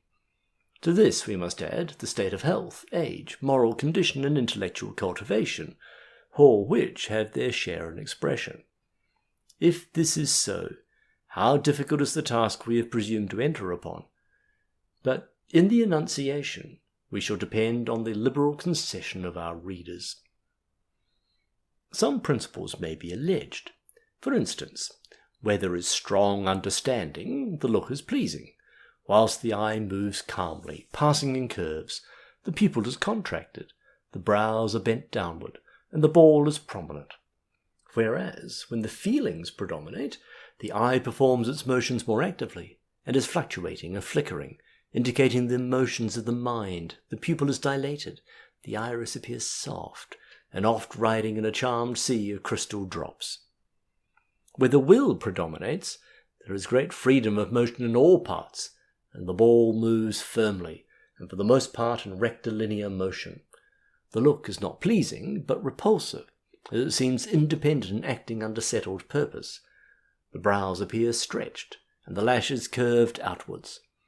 The really great man, the man of talent and creative genius, seems to evince the dignity of one, the freedom of the second, and the independence of the third. The look is pleasing and even attractive, open, thoughtful, active, and penetrating. It is the apparition of the deity, so grave, so pleasing, so elevated, so placid, so genial, so full of feeling and power, that it seems to defy whilst it attracts, and companionizes with all the spirits of earth and heaven. Such qualities are always discovered, unless tyranny or some violent occupation, such as constant warfare, eclipses this grand expression of the soul of man. Notwithstanding, Queen Elizabeth, Julius Caesar, Frederick the Great, were all renowned for the power of their glance. The mind, if it may be so called, of the mean heart and limited capacity, bears an expression almost intolerable to witness. The pupil appears large, the iris dry, the look is vacant, as though the eye feared to announce what was acting within. The cornea is lustreless. It seems unable to acquire a definite form or fixation, so that you behold a monster, a being using that beautiful organ as a mere instrument to see with, and discover means for its sensual delights, instead of performing its holy mission for the soul. Even the moral condition will express itself in the eye. Virtue and religion, faith and fanaticism, and even theology have their influence in the expression of the eye. With piety, the brows are raised and the lids open. A soft lustre diffuses itself over the sclerotica, and an almost holy radiance over the cornea. The motions of the eye are free and in a curve directed upwards. The look is pleasing, open, contemplative. Faith seems ever seeking the deep blue of heaven, and in calmness looks towards the horizon, and the eye seems seeking some object beyond the boundaries of earth. The fanatic seems also seeking some unseen and distant object, but the look is generally sad and fixed. The theologian's eye is bright and clear, moves firmly, calmly, and harmoniously. The look is contemplative and agreeable. If his views are of the alarmist character and not regarding God as love, the look is unsteady, fluctuating, and even piercing and unpleasing, the eye often sad, and moves clandestinely and surreptitiously. End of chapter 6. National expression. We believe there are not two countenances exactly similar, and although there are broad and clearly defined distinctions in every race of every climate, yet the unprejudiced naturalist doubts not the root from whence every member springs. These physical peculiarities and the geographical distribution of the human race would form a most interesting subject, and it is somewhat singular so little has been written on this topic. The extremes of heat and cold, the intervention of seas and mountains, have necessarily much affected the form, carriage, and expression of the human family, and yet each appears most happy in his place of birth. The Eskimo companionizes with a breeze so cold that mercury freezes in its presence, and yet he would pine and sorrow to be removed. His snowy deserts a sweet home to him, over which his soul traverses and feasts on sublime revelations. But see the native of torrid regions and golden sands. There he goes wandering and reveries o'er his burning paradise. Show him the pictures of civilization, and describe to him their gorgeous possessions and effeminate delights. He looks into the very face of the sun, and exchanging radiations with that world of fire, he turns aside from your proffer. He hastens away from the very temptations to the turpitude of leaving the associates of his nature, with whom he has entered into pledges and promises which language has no power to portray. It may here be remarked, the hair and skin of the Negro are not less dark than they were 3,000 years back in time. The Arabian still refuses to cease his wandering, and is a child of the patriarchal age. The Hindu has not changed, and an eminent authority, Dr. Morton, says the characteristic features of the Jews may be recognized in the sculptures of the temples of Luxor and Karnak in Egypt, where they have stood for 30 centuries. The mighty hand of the Creator has deeply impressed his command on the countenances of the human race, for uninterruptedly, as one generation passeth away, another cometh, alike in form, structure, and habits, and even in limit of existence. And man, however exalted by education, amidst the sparkling lamps of the halls of civilization and refinement, is yet born the same helpless, dependent creature as the first children of Adam. Here the great record of records, the voice of heaven, may be quoted, for it says that God hath made of one blood all nations of men to dwell on the face of the earth. We are aware that some have thought the Negro and some other races may not be included in this record, but Lawrence, in his renowned lectures, says the notion of specific identity between the African and the orangutan is as philosophically false as morally infamous. The children of men have varied characteristics, as various as the colours of the rainbow. The natives of the still monotonous wilds of Siberia, and those of the burning fires of a torrid zone. The Georgian beauty, the Spanish fair, the mystic Turk, the bland and heroic French, the barbarian of Moscow, the serious, noble, and kindly English, must surely bear differing aspects amongst their fellows, and in no respect will such difference appear more decided than in the expression of the eye. The prevailing mental expression of a nation may be defined. Yes, the standard of morality, and even the degree of happiness, civilization, or freedom. The eye of the Scotch moves slowly and within a narrow sphere until he has attained his object. The Irishman displays the open, courteous expression in the eye which lulls all fear. The English speak contemporary with their eyes, so that you cannot mistake. The Italian's eye glows with ardour which flashes across his sunny face, like sunbeams o'er a stilly lake. Whilst in the northern parts of Europe we observe the eye apparently in repose, reflection, and even reserve. Look on the nations under slavery. How dull, sullen, dissatisfied is the expression of the eye, as though rapture and real temperament were put back for want of exercise of independence. Those to whom every golden morn brings fear and fresh degradation, with them the brows and lids are contracted. The eye moves heavily, slothfully, and timidly, and mostly in direct lines, destitute of animation, expressing deep misery or furious anger. But when liberty opes its gladdened path, the eye kindles with a brilliancy, where the breast of every individual beats to the trumpet of independence, uncircumscribed by the will of any kind of tyranny, or by the terrors of the power of any hierarchy, where all the citizens are equals, where talent and industry have their meed of praise and reward, where life is considered the gift of God, rendering every man accountable to him alone. Then we see the eye open, free in motion, firm and fearless. The expression of the eye of a nation will necessarily be varied in some cases, and especially in these times when a fraternization has been opening to a wide extent, which is daily, happily, rendering distinctions of every sort less arbitrary. Wherever virtue, moral courage, honour, and love are, they will express themselves, yet every circumstance surrounding may heighten or diminish the expression, and in such cases the keenest investigation and the more ample consideration of the philosophic are needful, ere the predisposition or nature can even be suggested. End of chapter 7.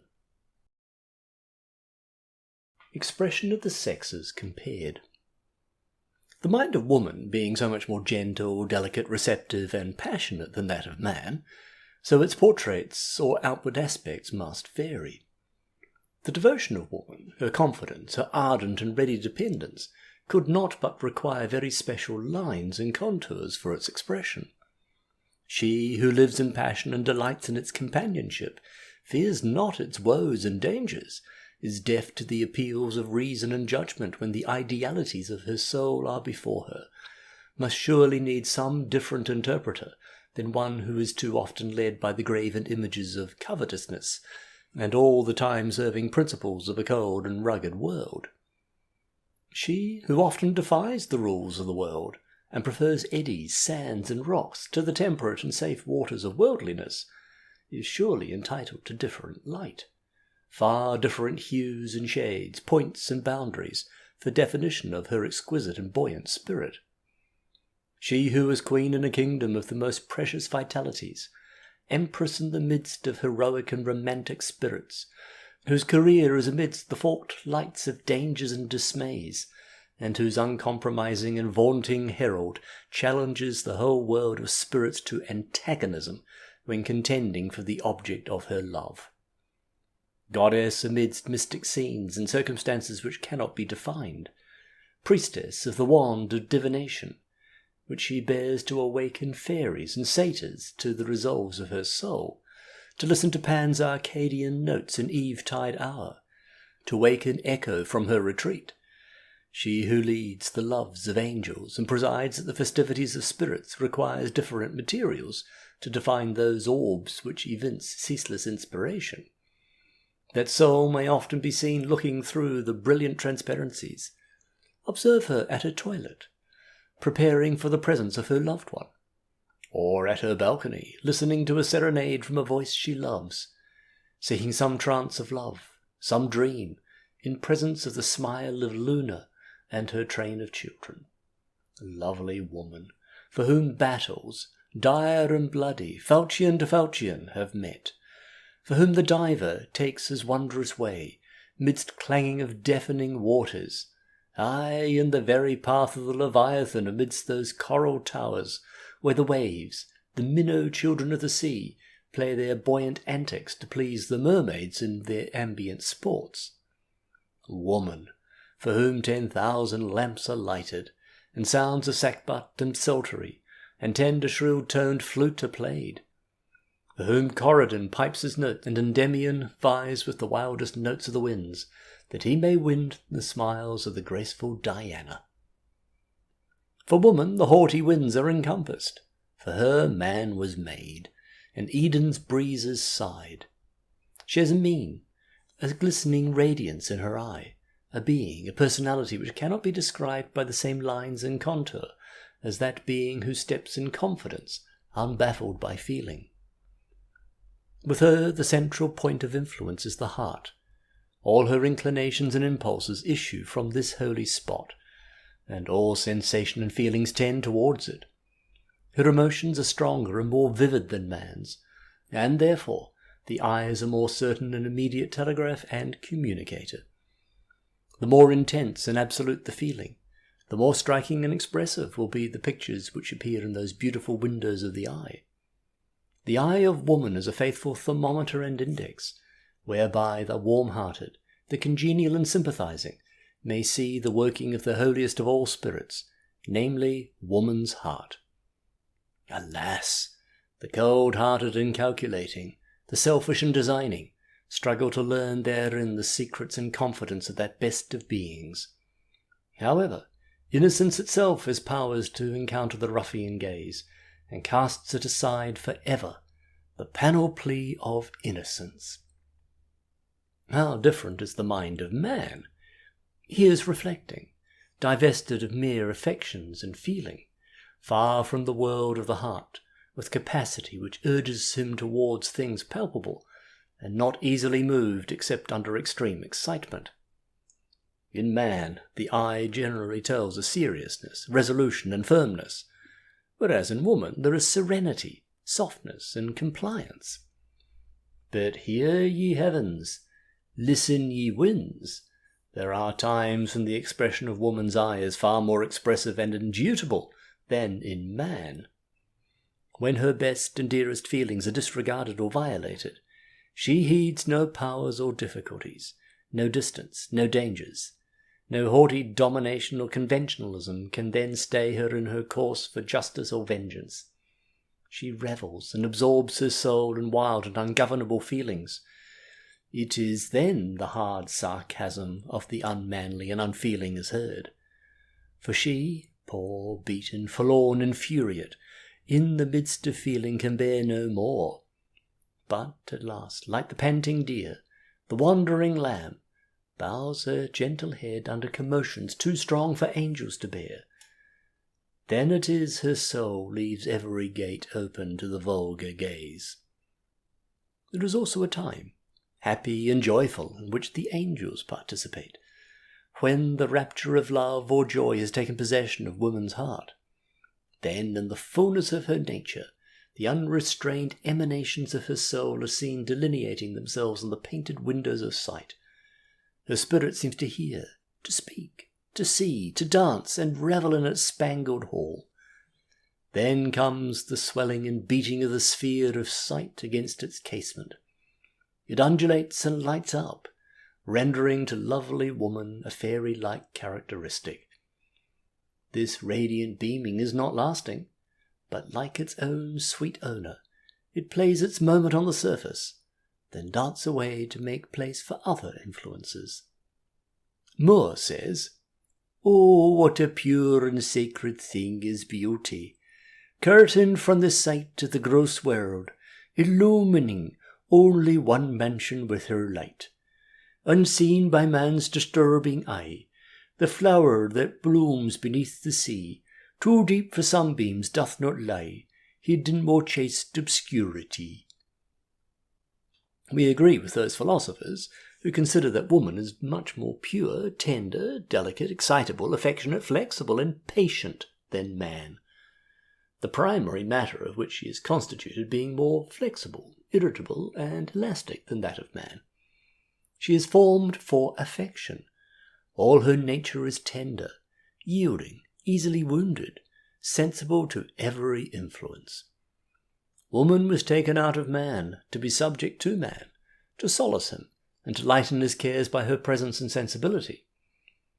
Perhaps woman is inferior to man in general, but superior in particular.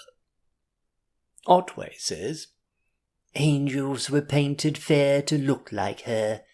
In her there's all we yet believe of heaven, amazing brightness, purity and truth, exceeding joy and never-ending peace."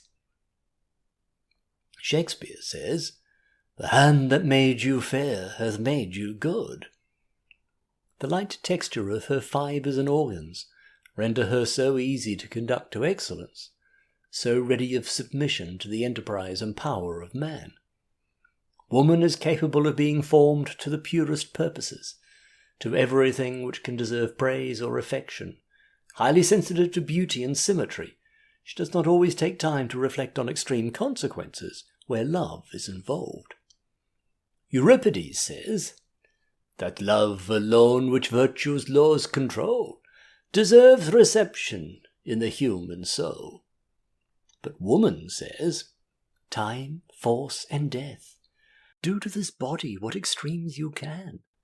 But the strong base and building of my love is as the very centre of the earth, drawing all things to it." To think profoundly is rather the province of the man. Sensibility lives in the magnificent dominions of woman. She rules more effectually than man. Her power is by tender looks, tears, and sighs, capable of the sweetest sympathies, the most profound emotion, the utmost humility, and the excess of enthusiasm. In her fair countenance are the signs of sanctity and innocence, which produce miraculous results. By the irritability of her nerves arises incapacity for deep inquiry and firm decision. Her extreme sensitiveness sometimes emboldens her to traverse dangerous paths, and sometimes she affects to rejoice in that which agonizes her, and at times she becomes the most rapturous enthusiast. A woman moved is like a fountain troubled, muddy, ill-seeming, thick, bereft of beauty. And while it is so, none so dry or thirsty will deign to sip or touch one drop of it. Woman's love is strong-rooted, though occasionally rent up in a moment. Her hatred is almost incurable. The mind of woman is most sublime, of man more profound. Man is required to prepare for the world, as the athlete did for the exercises. His duty is his life. For this he unites manners with mind, suppleness with power. As he well knows, mere strength will not perform some of the greatest works. Man most embraces the whole. Woman remarks individually, and takes more delight in selecting the minutiae. Man receives a ray of light single. Woman delights to view it through all its dazzling colours. She contemplates the rainbow as the promise of peace. He extends his inquiring eye over the whole horizon. Woman laughs, man smiles. Man seldom weeps, but when woman sighs, sorrow like a heavy hanging bell, once set and ringing, with its weight goes, then little strength rings out the doleful knell. Woman is in anguish when man weeps, and in despair when he is in anguish, yet she often has more faith than man. Woman is formed to piety and religion. To her Christ first appeared, but he was obliged to prevent her from too ardently and too hastily embracing him. Woman is prompt to receive and seize novelty, and become its devotee. matters not that she from heaven hath come. Or as Moore says, alas, too well they know the pain, the penitence, the woe, that passion brings down on the best, the purest, and the loveliest. The whole world is forgotten in the emotion caused by the proximity of him she loves. We remember an instance of a lady darting into the field of battle to seek the body of her husband. Shot and ball flew around her, but all spared her to perform a work of joy. The lovely Artemisia, daughter of Xerxes, went in the middle of the night to the camp of Leonidas to ask his permission to seek the body of her betrothed one. Many such instances could be quoted, for devotion is a principle with her. Woman occasionally sinks into the most incurable melancholy, or rises to the most enraptured excitement. The feelings of man are more reflective, those of woman more hearty, whole, and impassioned. When communicative, she is more communicative than man. When secret, more secret. In general, she is more patient, long-suffering, credulous, and benevolent. Man singly is but half human, and until the golden union, they are but parts of a single nature. Shakespeare, speaking of Blanche, says, "He is the half-part of a blessed man, left to be finished by sweet Blanche. And she a fair divided excellence, whose fullness of perception lies in him. Two such silver currents when they join, do glorify the banks that bound them in." The eye of man is the most firm, woman's the most flexible. Man's moves more direct and steadfast, woman's more gentle and waving. Man's surveys and observes, woman's glances. Man is serious, woman is joyant. Man's eye is more often dark and brown, woman's blue and grey. The hair of man's eyebrow is more abundant, strong, and loose, woman's finely penciled.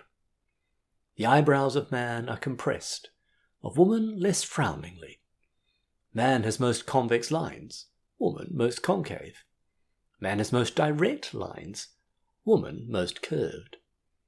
The nervous system of woman is more mobile than that of man. Her forehead should be fully developed, her face oval, and in her lower features should be modesty and dignity.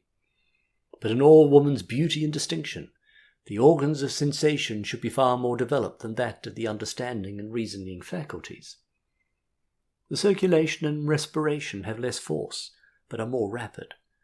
The surface and the extremities of the body are more readily supplied, and, owing to the translucency of the skin, the slightest emotion brings beautiful tints to the surface.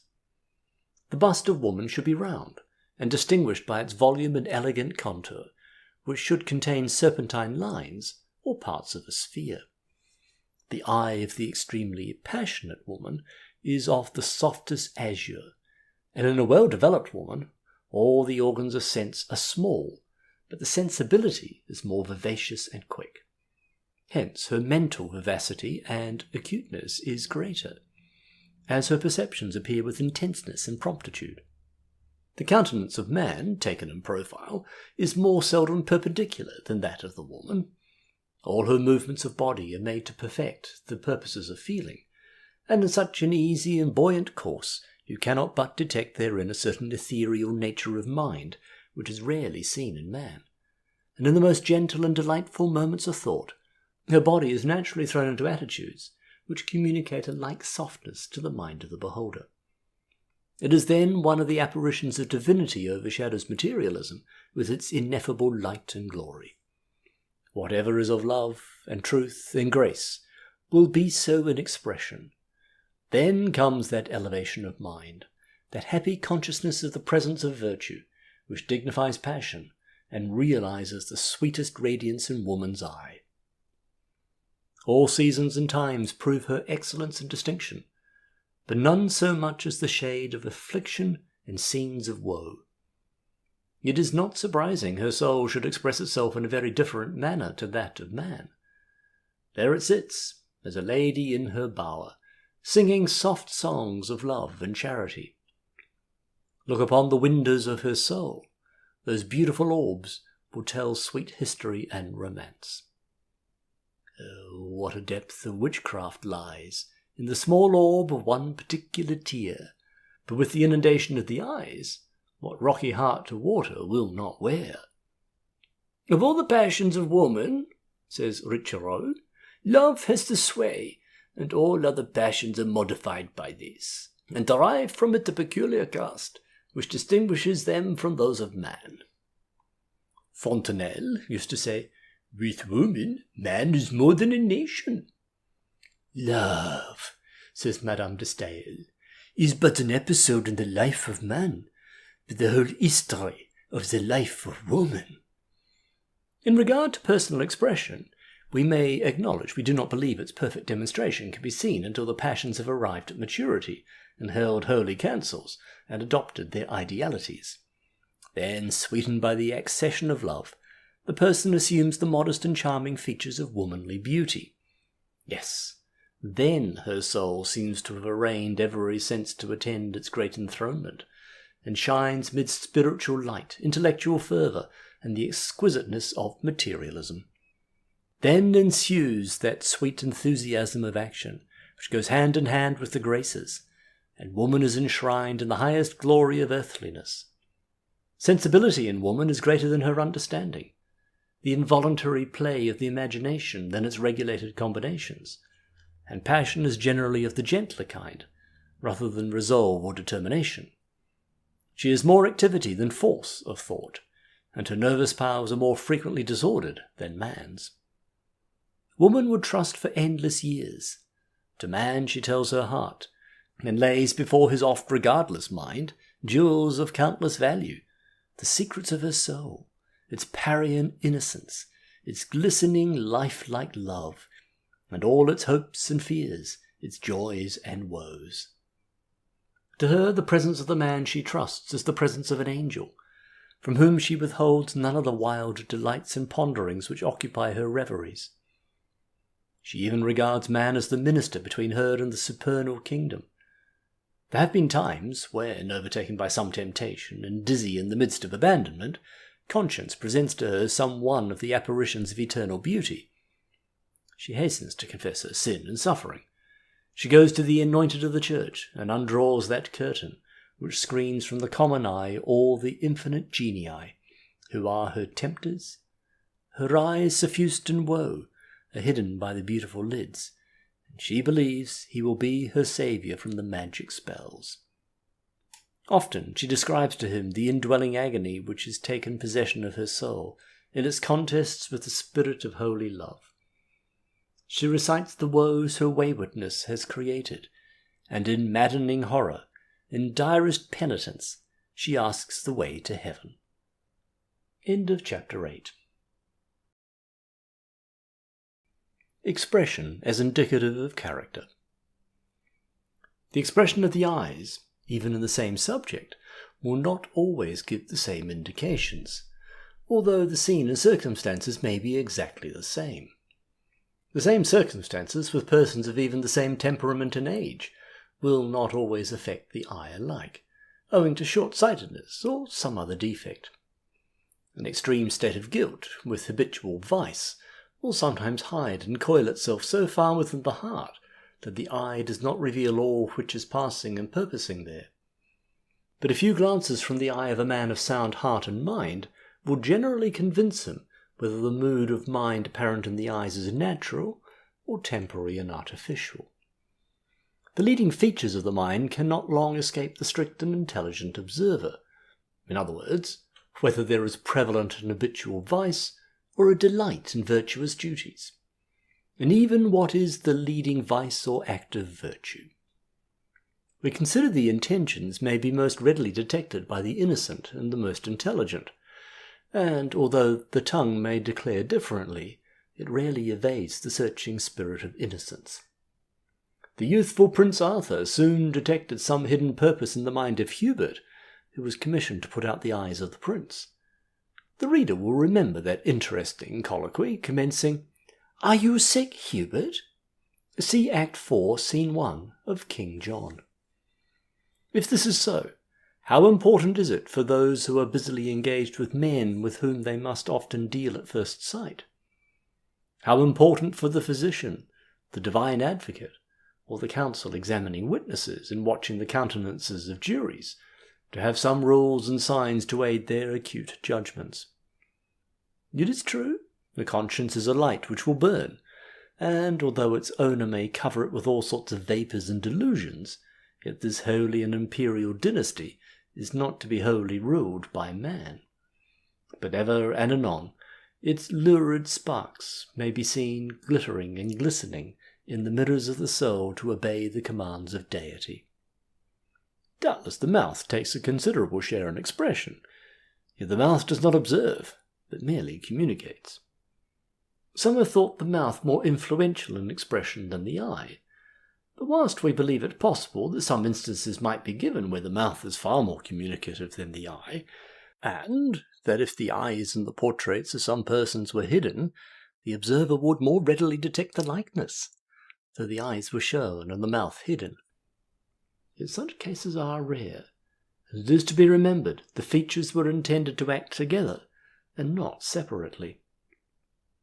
We suspect Van Hamburg would have been torn to pieces by the lions and tigers if his eyes had been hidden. Doubtless all his features aided him in ruling those mighty monsters. As well might the arms say they were independent of the legs or feet, as one feature declare its indifference to the existence of another. The form of man was furnished with exact provisions, equalities, and dependence, so that every part might be most healthful and delighted when acting in concert with every other part. It is amongst the principles of nature that the exercise of any function realizes power and development, and as such power and development increase. They render a particular and permanent expression. And the more the eye or any other organ is stimulated and excited, so as to be reflective of the mind, the more will be the development of the organ. Whilst we shall contend the eye takes the lead in expression, we must admit the other features, especially the mouth, bear the stamp of passions, of genius, of intelligence, and incapacity. And it is the brain, acting through the nerves, which animates the muscles of the nose and the mouth. For ourselves, we insist, the eye only expresses by dictation of the brain, and indeed is the brain. This is especially evinced where the eye has practised any feeling, though it be but artificial and affected. Amongst the great writers on this subject may be named Magendie, C. Bell, Camper, Berkeley, and the very celebrated Cuvier. But the vivacity of nature, the variety of temperament and idiosyncrasy, the influence of education and climate, food and clothing, sciences and tastes, all influence the expression of the eye. It sometimes assumes a climatic stamp. Indeed, the eye of man, like the colour and quality of flowers, varies in various climates, so much so that most learned philosophers often halt and avow themselves puzzled, or even confused, as one looking on a dizzy cataract of waters. The eye occasionally seems to defy the criticism of fellow mortals, and to say, I also am divine and will not be searched into except by my Creator. We must say no more on this part of the subject, as we have promised to write in a popular manner. But for this we should delight to explain the nature of sensation, sympathies, and synergies, and explain direct sympathies in variance with cerebral sympathies. And although all these subjects appear very technical and tedious, we would again assure the reader, the more they are investigated, the greater will be the delight and ennobling influence of this knowledge. Even the varying opinions of physiologists may be considered with advantage. One will tell you, Wyatt, that sympathies are to be referred to the soul, while Professor Roux considers them independent of organization and having actual existence. We have observed that symmetry exists in statical equilibrium. In other words, when the object has acted, or been acted upon, and taken its final posit, or determined its permanent axis. Whereas, expression defines itself in vitality and action. For instance, the motion of the eye gives expression, while its shape and motion give its symmetry. As we have said, some important expression is sustained by the mouth, yet all who have studied the nature and philosophy of the countenance have deemed it always essential to consider the presence and influence of the eyes as the chief ministers of the face. On the general axioms and assumed principles of phrenology and physiognomy, the difference of philosophers have been wide and various, and every age has produced disciples and new teachers. Perhaps the Greek profile, as it represents the eye, is a characteristic of sweetness and beauty. This profile is produced by a line very slightly indented, which the forehead and nose form in youthful faces, especially of females. Nature seldom accords this form to the face in cold climates, but more often in mild and temperate ones. But where this form is seen, we see beauty. The Greeks thought the more angular the eye, the less beautiful and trustworthy the face. If the bulb of the eye is level with the orbit, there will be no effect produced of light and shade, and therefore little to trust or understand. Where the eye itself is placed under eyebrows which do not project, the expression is dreary and dull. In such you may fear the lower passions, such as love of money and gain, are more dominant than the idealities of imagination or love. If this eye is united to a small ear, its owner is conceited and sometimes worse. Tranquillity in the eye is part of the province of beauty. This principle was well known to Grecian sculptors, who rarely presented their chef d'oeuvre in passionate display. If the eye is in repose, the other features generally concord to that dictation. And then the face represents the nature and quality of the spirit, so we see to the bottom of seas and rivers where the waves are tranquil and the stream runs smoothly. See Treatise on the Passions by Carlo Lebrun. The Grecians represented the eye in their best works as placid, indicating such was the divine expression never seen in their gods.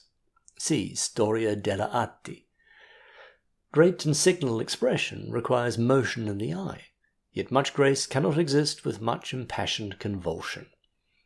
In the works of the Grecian sculptors, they uniformly preserved composure, and therefore the highest power wholly unexhausted, their single figures, and even their dancing figures, were never allowed to exhaust their expression. Perhaps the ancient figures might furnish an excellent model to prevent the moderns from overstepping the bounds of a modest deportment. Propertius says, "Molli diducunt candida gestu brachia." Indeed, no violent passion or immoderate evolution can assort with beauty. It yields none of beauty's loves and fears. Repose in the eye is one of the very express images of innocence, goodness, power, and nobility. No fear is there, but full possession of great virtue, and the companionship of angels. There you see no hard or rugged line on that heavenly face. The ancients sought for expression in the eyes of their gods as betokening motives far superior to their own, and therefore the expression of eternal peace and youth was ever adopted. See Monumenti in Editi, commencing Costoro Valentio proporci delle immagini da venerassi. The intelligent Combe insists that the exercise of particular attributes of mind produce a more or less development of certain parts of the head, and that even the expression of the countenance would depend more upon the habitual exercise of certain virtues and vices than upon original and natural physical materia. There is certainly much in this view which encourages the exercise of noble and exalting principles, rendering even the outside of this wonderful being somewhat susceptible to its owner for expression of beauty and dignity. The renowned John Caspar Lavater has left an expansive record of his deep and sincere study of the human countenance, and various other philosophers who have subscribed to many of his axioms. Yet we may say, all men may be physiognomists. Indeed, all men are so in a degree, and must ever depend on their judgment of expression of the countenance of their fellow men as their first, and often their only guide in many of the most important transactions of life. It is needless to insist that the senator, the judge, the advocate, the man of war, the merchant, the lover, and the loved do all, more or less, depend on their judgment of the human countenance ere they treat and contract. What price would they give to bear about them some certain talisman, some unfailing guide. Alas, such cannot be purchased by the riches of Peru or the diamonds of Golconda. We tender some suggestions to aid in that very important inquisition, which we are often required to make and determine. It is our duty to repeat there is no part of the countenance so communicative as the eyes. Their motion, colour, shape, size, etc. are all worthy of remark. And at the same time, we must be allowed to make a few suggestions as to the eyebrow, which occasionally exercises considerable influence in expression, and is less capable of evading the criticism and observation of the beholder. We have always preferred to act under the dictation of a judgment formed from personal interviews, than by the strongest recommendation or exposition of character furnished to us by others. Yet we would not presume to announce axioms as simply from our own experience, but we do unhesitatingly say we subscribe to the opinion of those philosophers who say blue eyes are generally more significant of gentleness and yielding than brown and black. Speaking of blue eyes, an early poet says, "Oh, that is beauty, might ensnare a conqueror's soul, and make him leave his crown at random, to be scuffled for by slaves." True it is. There are many powerful men with blue eyes, but more strength, manhood, and thought are combined with brown than with blue. A man with small ears must have a large, noble eye, or he is full of conceit. It's one of those coxcombs who are on excellent terms with themselves, who, with dull mediocrity of talent, and living on superficiality, presume to address the intellectual. He is one of the noisome weeds in the garden of life, and grows near that nightshade, ingratitude. It is said that choleric men have eyes of every colour, but more brown than blue. Clear blue eyes are seldom or ever seen in the melancholic, but most in the phlegmatic temperament. When the underarch described by the upper eyelid is perfectly circular, it indicates a pious disposition, fearful but free from selfishness. When the eyelid forms a horizontal line over the pupil, you are looking at a very able, versatile man. It may be seen in worthy men, but generally in men whose penetration is allied to simulation. The important and presumptuous carry a wide open eye, showing much of the white. This is a fellow wise enough to play the fool. The determined and the undetermined will easily be distinguished. The eye of the former is ever fixed, whilst the latter moves rapidly. The former are more strongly delineated, have thicker, better cut, but less glistening eyelids. When very large and extremely clear, and almost transparent in profile, they describe promptitude and great capacity, with extreme sensibility, and much inclined to enjoyment and difficult inquiries. There is a small, black, sparkling eye under strong black eyebrows, deep sunken. Its light is almost phosphoric. The man with this eye must not be trusted. If unaccompanied by a jesting mouth, you may anticipate cool reflection, taste, accuracy, but an inclination to avarice. A pretty woman may have this eye and be worthy of love, but not friendship. It sometimes seems as drawn by love's own hand, by love himself in love. Eyes which are almost pencilled with the profile of the nose, without standing forwards from the line of the head, denote a weak organisation and generally feeble powers of mind. Eyes which are smooth when they appear cheerful appertain to pusillanimous characters. The highest power of man's eye is reserve, of woman's is action. Eyes with long sharp corners which do not turn downwards with thick-skinned eyelids are sanguine and indicative of genius. This eye regards not the precepts of science, but realizes excellence out of the reach of the rules of art. And this power induces the weak to charge the owner with madness. Yet, if they temperately observe him, they will acknowledge he bows before the highest reason. Against this eye many dunces confederate.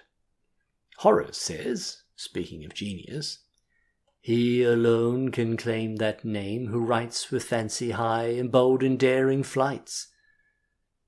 Secondary men may be mixed up, like spices or pickles. The genius is one bright essence, indivisible, like the evening star it dwells alone. Cicero says, all great men are in some degree inspired. Trust that eye which gives you an idea its owner is at ease. Your admiration will increase on examination.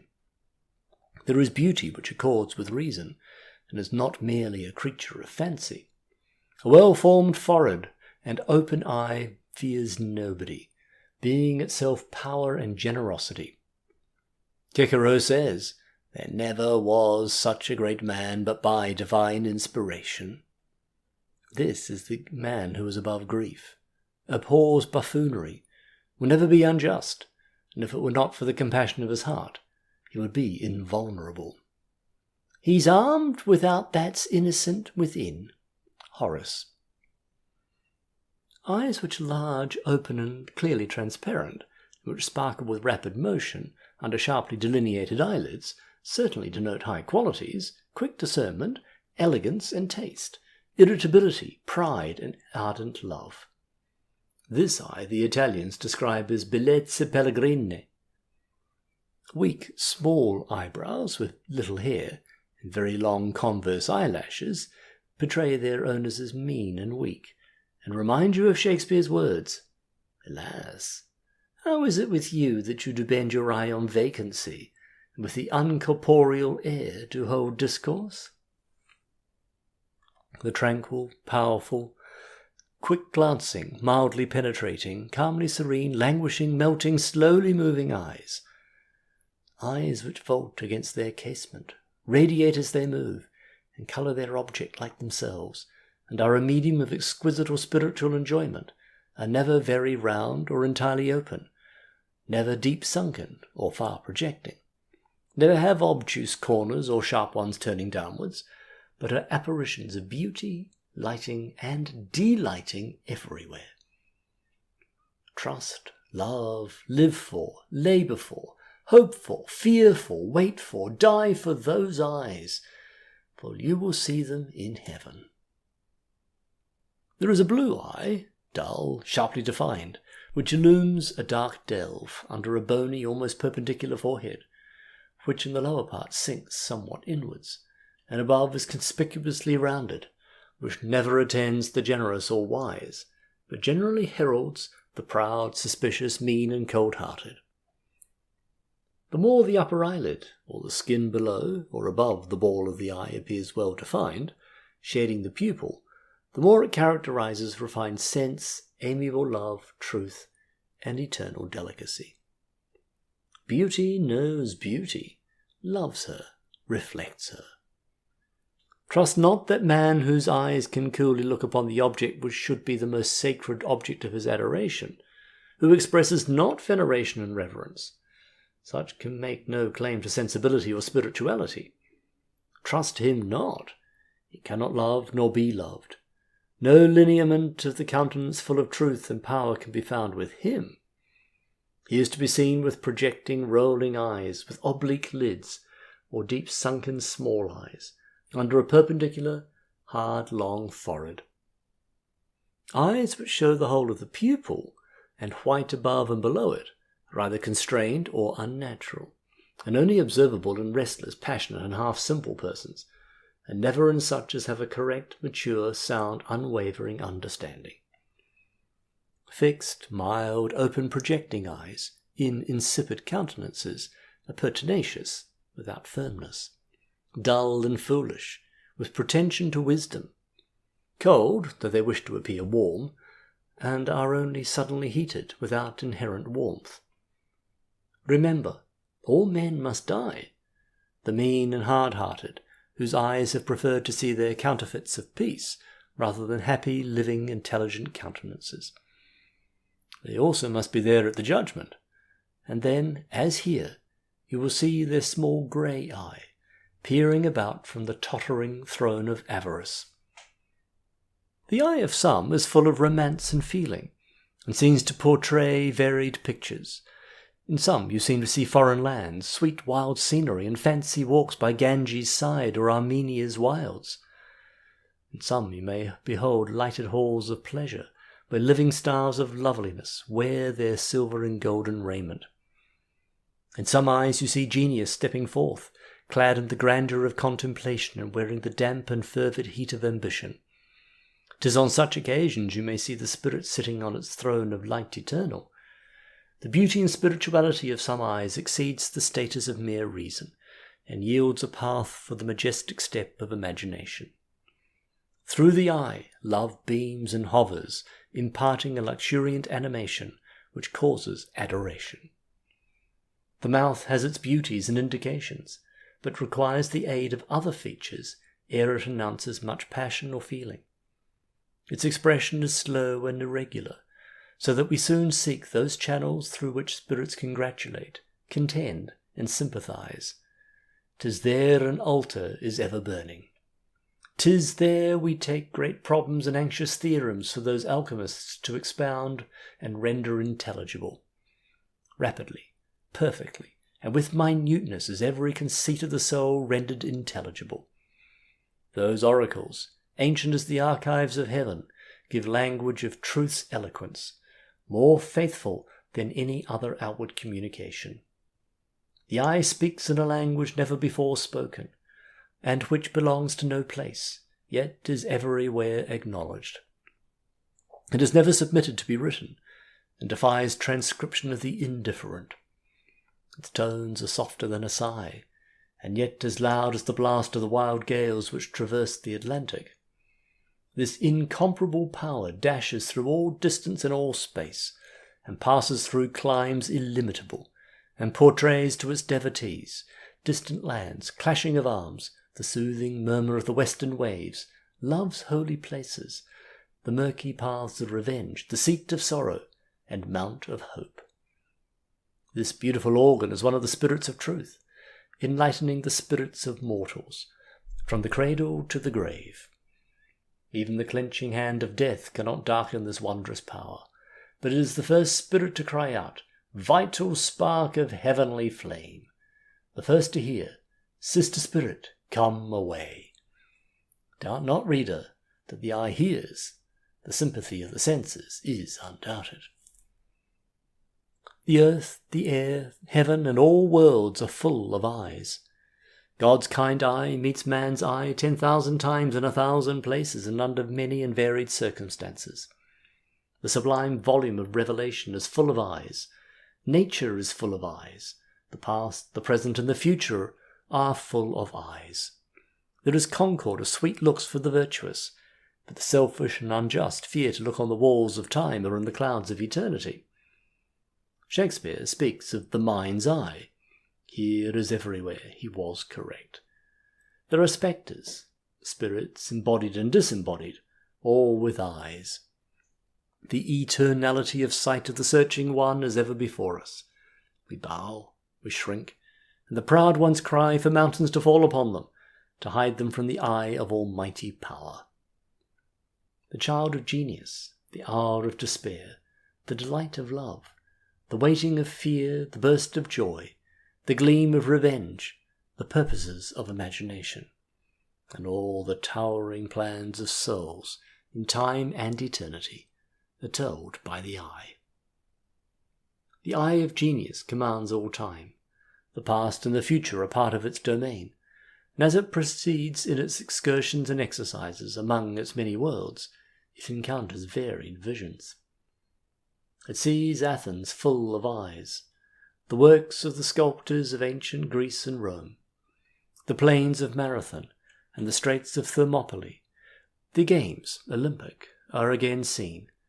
The radiant eyes of the gladiator again roll in anguish, and the great amphitheatre again heaves with the weight of the thousands who praise the tragedy of Euripides and the comedy of Sophocles.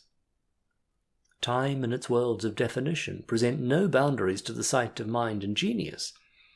Many a tyrannical spirit has quailed before the soul's declarations, communicated through the eye. Many a fainting heart has been encouraged by one glistening ray from this lamp of the soul.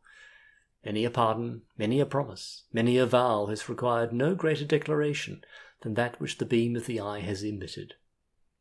Ali Pasha selected one man from 12,000, who had offended him 20 years before, and ordered him to be shot.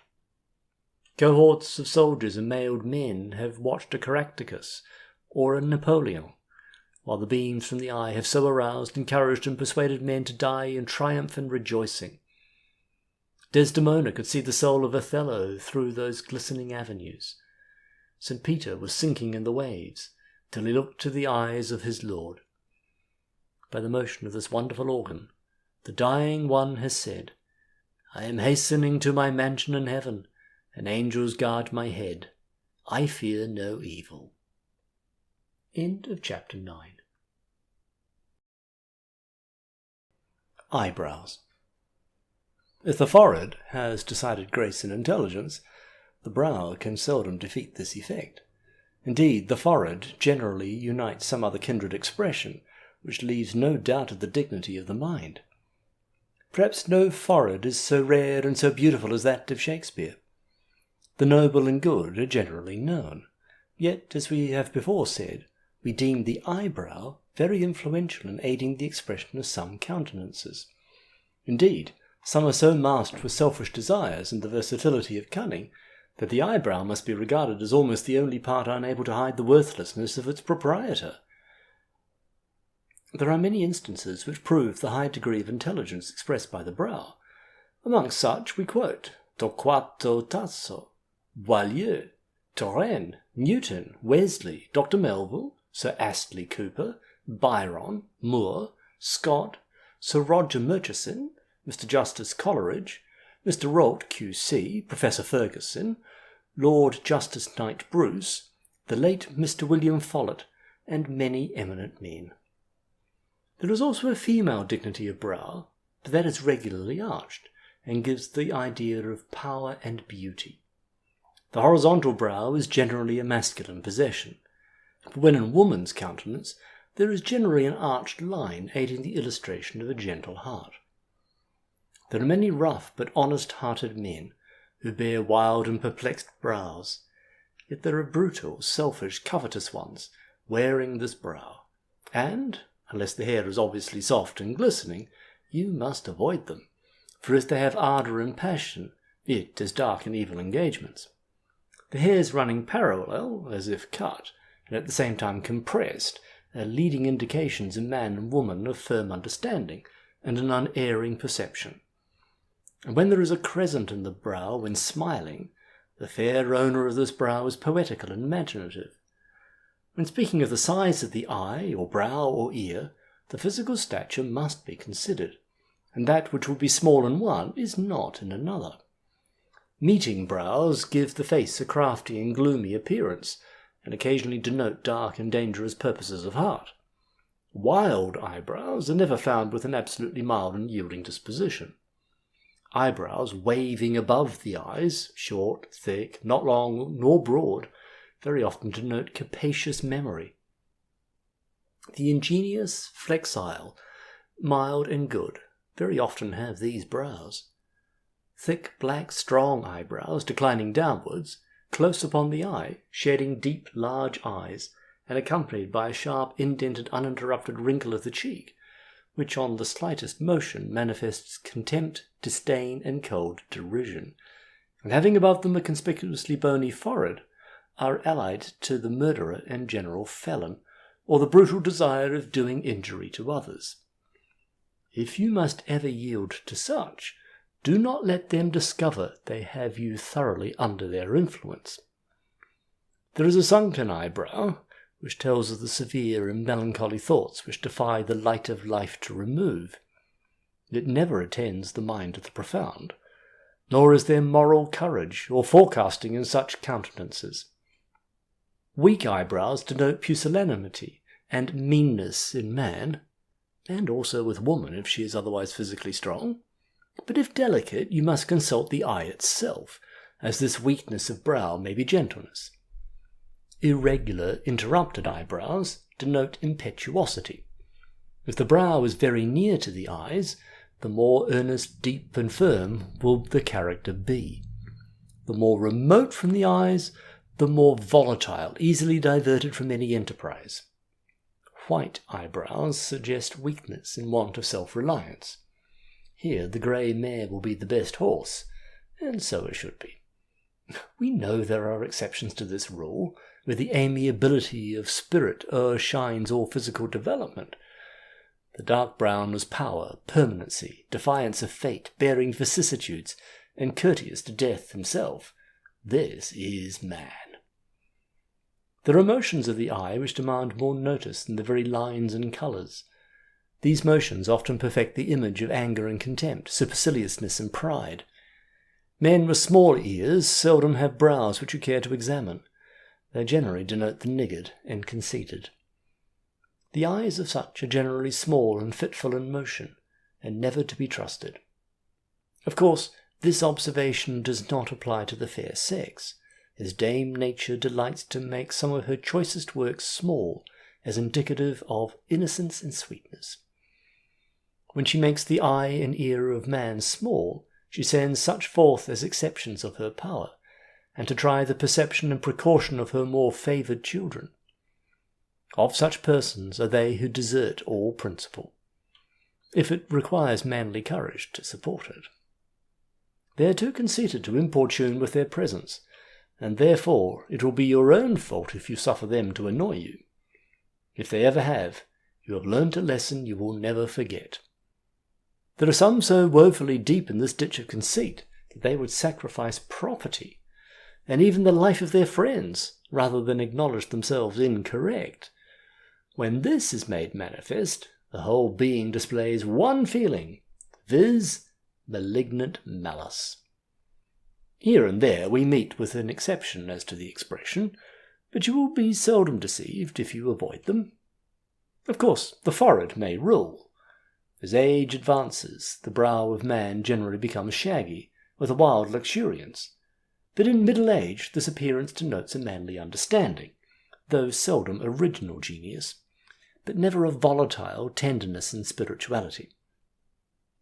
Such eyebrows deck the eyes of counsellors, framers of plans, experimentalists, but very seldom bold, aspiring, adventurous minds of the first magnitude.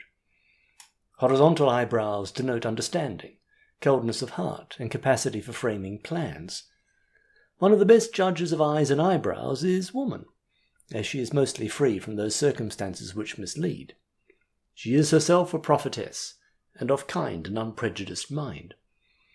A most important element in the power of judging of the expression of the eye and eyebrow is, that the observer shall have an intelligent mind and kind heart. For with the prejudiced, unprincipled, or unthinking, the rules of the experienced and sensitive philosopher are indescribable hieroglyphics. To them the radiant eye of beauty and innocence, the exalted expression of imagination, and the profundity of genius are scarcely distinguishable from the pandering graces of fashion, or time-serving sycophancy, or the monotonous eye of mere fanaticism, or incurable monomanism. To those who love not musical poetry, we fear we shall sometimes have appeared unintelligible. End of chapter 10.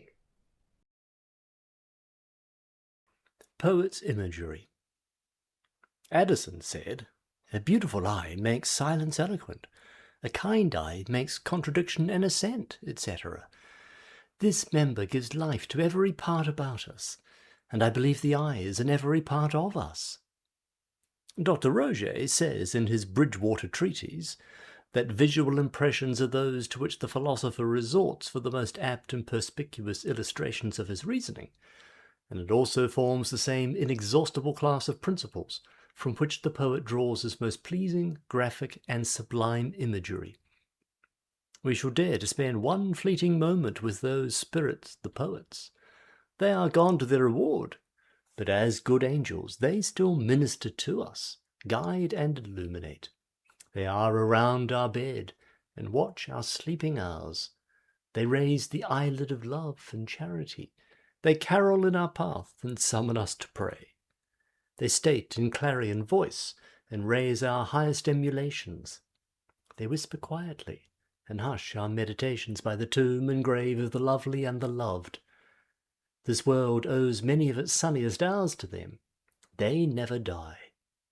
But with the ministers of holy worlds, they ride through everlasting space and state.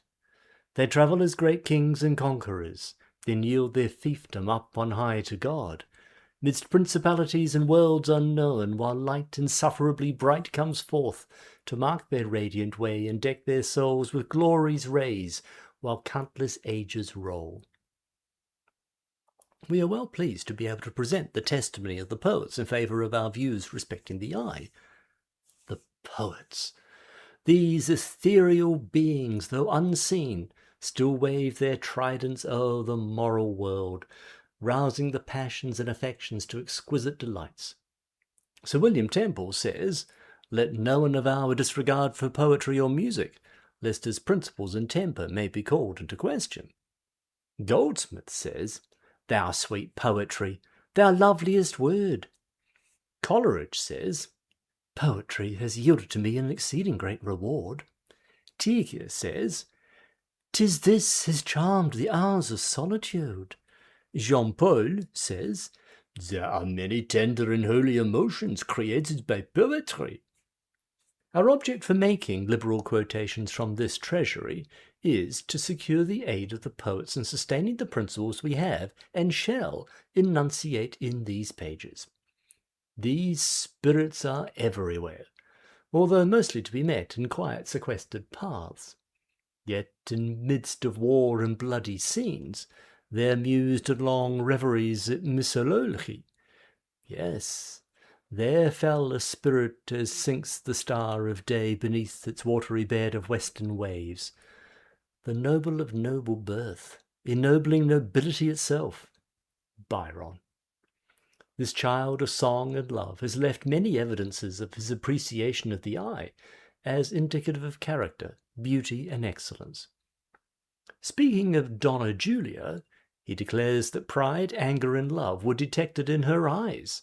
He declares, "Her eye, I'm very fond of handsome eyes, was large and dark, suppressing half its fire, until she spoke.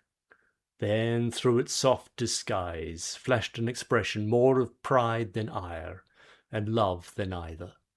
And there would arise a something in them which was not desire, but would have been, perhaps, but for the soul, which struggled through and chastened down the whole." Speaking of Zuleika, he announces that the eye itself is the picture of the soul. The light of love, the purity of grace, the mind, the music breathing from her face, the heart whose softness harmonized the whole, and oh, that eye was in itself a soul. In Layla's eyes he sees the same spirituality, and expresses the thought thus: "Her eyes' dark charm, 'twere vain to tell, begaze on that of the gazelle, it will assist thy fancy well. As large as languishingly dark, but so beam forth an every spark that darted from beneath the lid, bright as the jewel of Giamschid." Of Lesbia's eye he says, "The fire of love's resistless lightning." To the Maid of Athens he vows, "By whose eyes whose jetty fringe kissed the cheek, by those lids whose jetty fringe kissed the soft cheek's blooming tinge." In one of his sonnets to Ginevra, he says he sees contemplation and sorrow's softness, which we give in his own inimitable words: "Thine eyes' blue tenderness, thy long fair hair, and the wan lustre of thy features, caught from contemplation where serenely wrought, seems sorrow's softness charmed from its despair." And again, "For through thy long dark lashes low depending, the soul of melancholy gentleness gleams like a seraph from the sky descending." To Caroline he says, "Think'st thou I saw thy beauteous eyes, suffused in tears, implore to stay?" Speaking of Gulbeyaz, he explains that other principles than intellectual may be discovered in some eyes. He says, "In her large eyes wrought, a mixture of sensations might be scanned, of half voluptuousness and half command." When speaking of the beautiful Teresa in Mazeppa, he seems to excel himself when he says, She had the Asiatic eye, dark as above us in the sky, but through it stole a tender light, like the first moonrise of midnight, large, dark, and swimming in the stream, which seemed to melt to its own beam. All love and languor and wildfire, like saints that at the stake expire, and lift their raptured looks on high, as though it were a joy to die. A brow like a midsummer lake, transparent with the sun therein, when waves no murmur dare to make, and heaven beholds her face therein. Speaking of the innocent Haidee, her hair, I said, was auburn, but her eyes were black as death, their lashes the same hue of downcast length, in whose silk shadow lies deepest attraction. For when to view, forth from its raven fringe the full glance flies, met with such force, the swiftest arrow flew. 'Tis as the snake late coiled, who paws his length, and hurls at once his venom and his strength.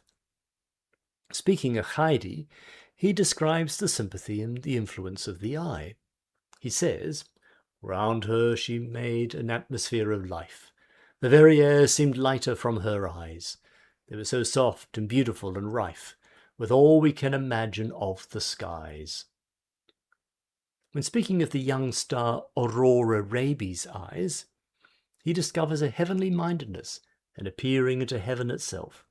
He says, "She was sublime in eyes, which sadly shone as seraphs shine.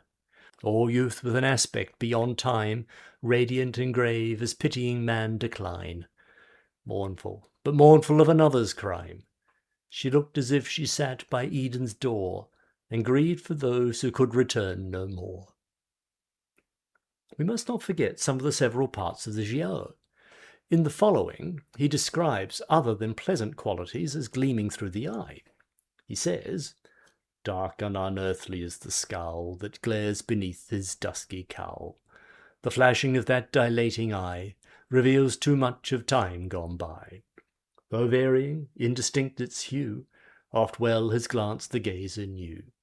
For in it lurks that nameless spell which speaks itself unspeakable, a spirit yet unquelled and high, that claims and keeps ascendancy, and like the bird whose pinions shake, but cannot fly the gazing snake." When speaking of Medora, the long dark lashes fringed her lids of snow, and veiled, thought shrinks from all that lurked below.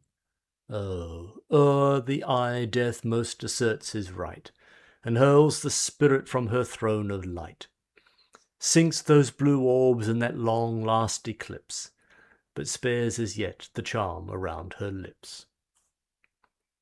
To Ianthe he says, as lovers speak, "Oh, let that eye, which wild as the gazelle's, now brightly bold or beautifully shy, wins as it wanders, dazzles where it dwells, glance o'er this page."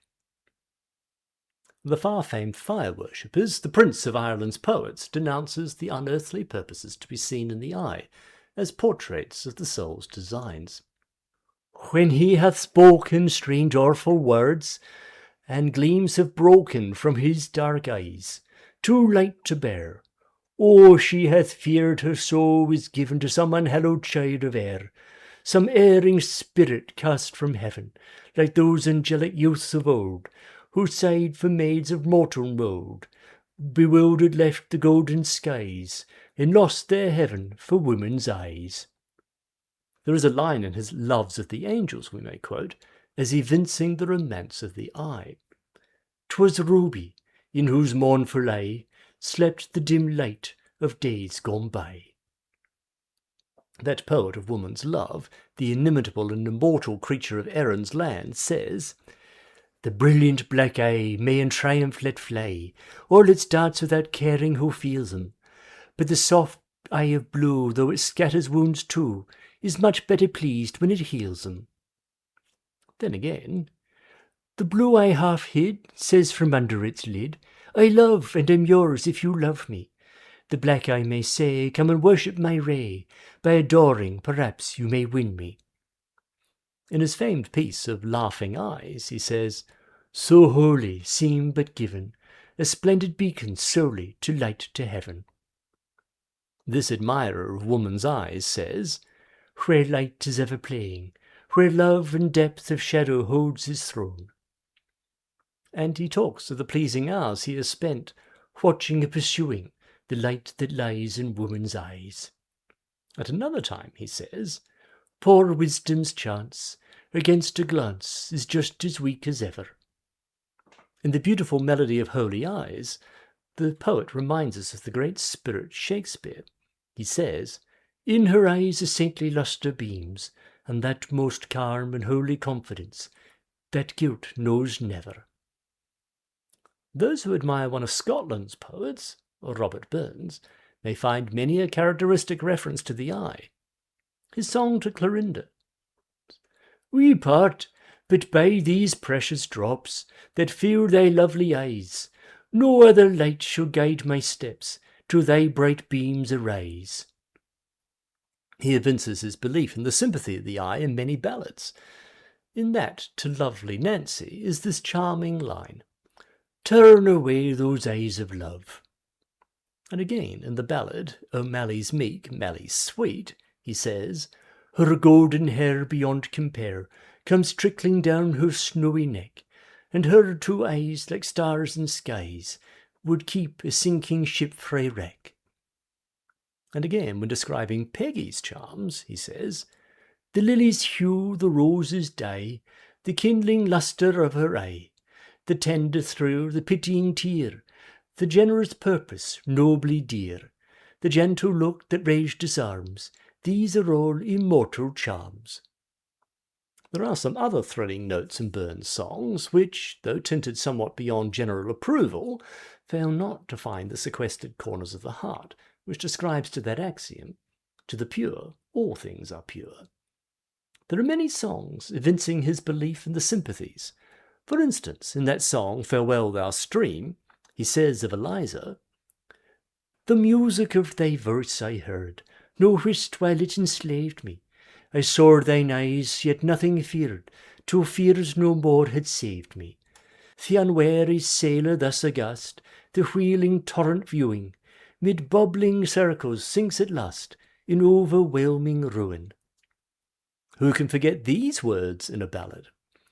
"Sae sweetly move her genty limbs, like music's notes o'er lovely hymns, the diamond dye in her een sae blue, where laughing love sae wanton swims." Again, in the ballad, "Adown Winding Nith," he speaks of the brilliancy of the eye. "Yon knot of gay flowers in the arbour, they ne'er we may Phyllis can vie. Her breath is the breath of the woodbine, its dewdrop her diamond her eye." In the Vita Nuova of Dante, he declares the eyes most show the state of the mind. The 18th sonnet contains these words addressed to one of the idealities of his impassioned soul: "I then perceived that you were pondering upon the nature of my saddened life, so that the fear within my breast arose of showing with mine eye my abjectness." In another sonnet, this poetical philosopher alleges that the warm-hearted sympathize so deeply that their very countenances tell of others' woes. He says in the Color d'amore e di pietà sembianti, "Never did pity, semblance, and love's hue take such admired possession of thy face. Fair lady, thou hast long and oft observed the gentle glittering eyes that told of grief." Again, "I struggled to prevent my love-worn eyes from gazing in your beams, but all is vain, and by their gazing they are quite consumed, and speak your sorrows but in tears." In Canzone 20th, we hear him say, "I never thought that eyes could such distress bring to the heart and torture so severe, that my proud eye would yield a picture there, that to all eyes my face with death appears." Again Dante says, "And when I first look into those lovely eyes which pass through mine and penetrate the heart, with beams so animating and so bright, that from the sun they seem to flow."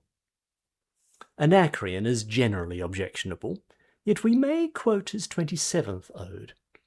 "We read the flying courser's mane upon his side in marks of flame, and by their turbaned brows alone the warriors of the East are known. But in the lover's glowing eyes the inlet to his bosom lies. Through him we see the small faint mark where love has dropped his burning spark. Again, in the 24th Ode, after describing the various gifts which nature has granted to various animals, he says, "To man she gave the flame refined, that spark of heaven, a thinking mind. And had she no surpassing treasure, for thee, O woman, child of pleasure, she gave thee beauty, a shaft of eyes, that every shaft of war outflies. She gave thee beauty, blush of fire, that bids the flames of war retire. Woman, be fair, we must adore thee, smile, and a world is weak before thee." Also, 17th Ode, "And guileless as the dews of dawn, let the majestic brows be drawn, of ebon dyes enriched by gold, such as the scaly snakes unfold.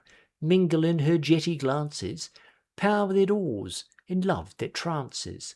Steal from Venus bland desire, steal from Mars the look of fire. Blend them in such expression here, that we by turns may hope and fear."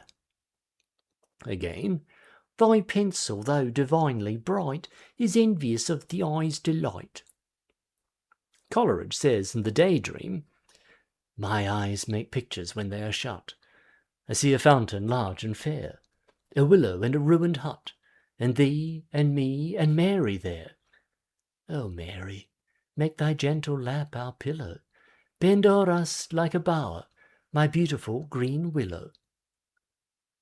Glover declares the loving influence of the eye, and when speaking of the closing eye says, "As sliding down the hemisphere, the moon immersed in midlight shades her silver head."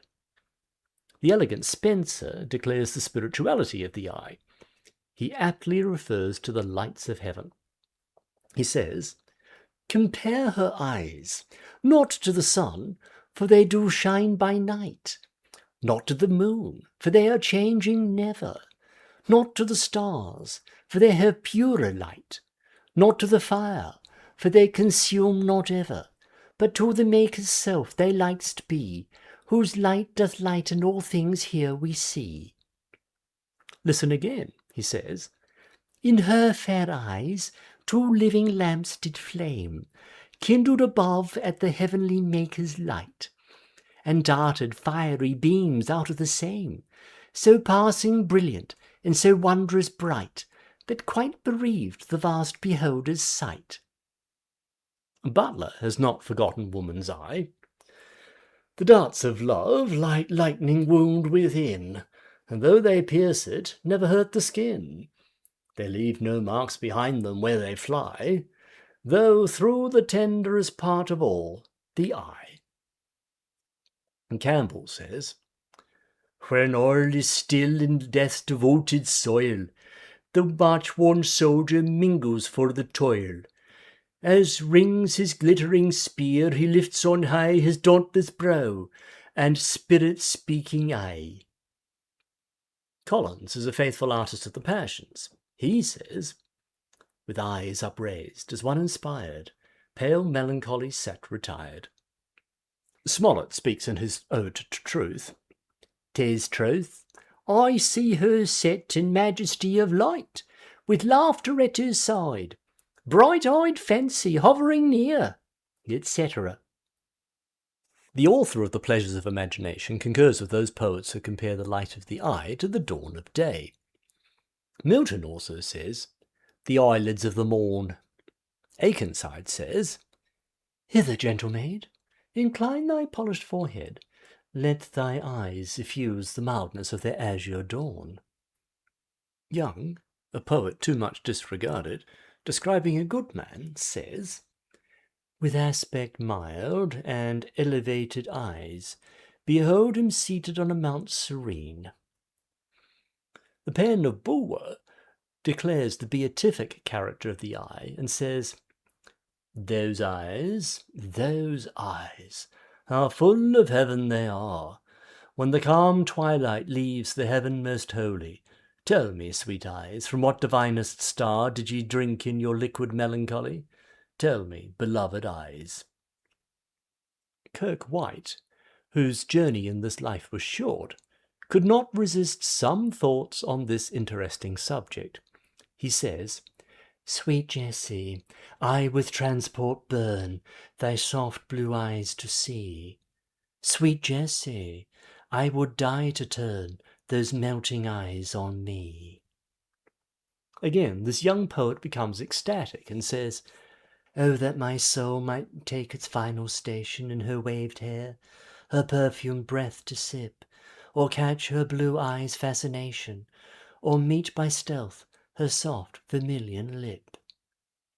Again, "Black eyes mostly dazzle at a ball, blue eyes most please at evening fall. The black a conquest soonest gains, the blue a conquest best retains.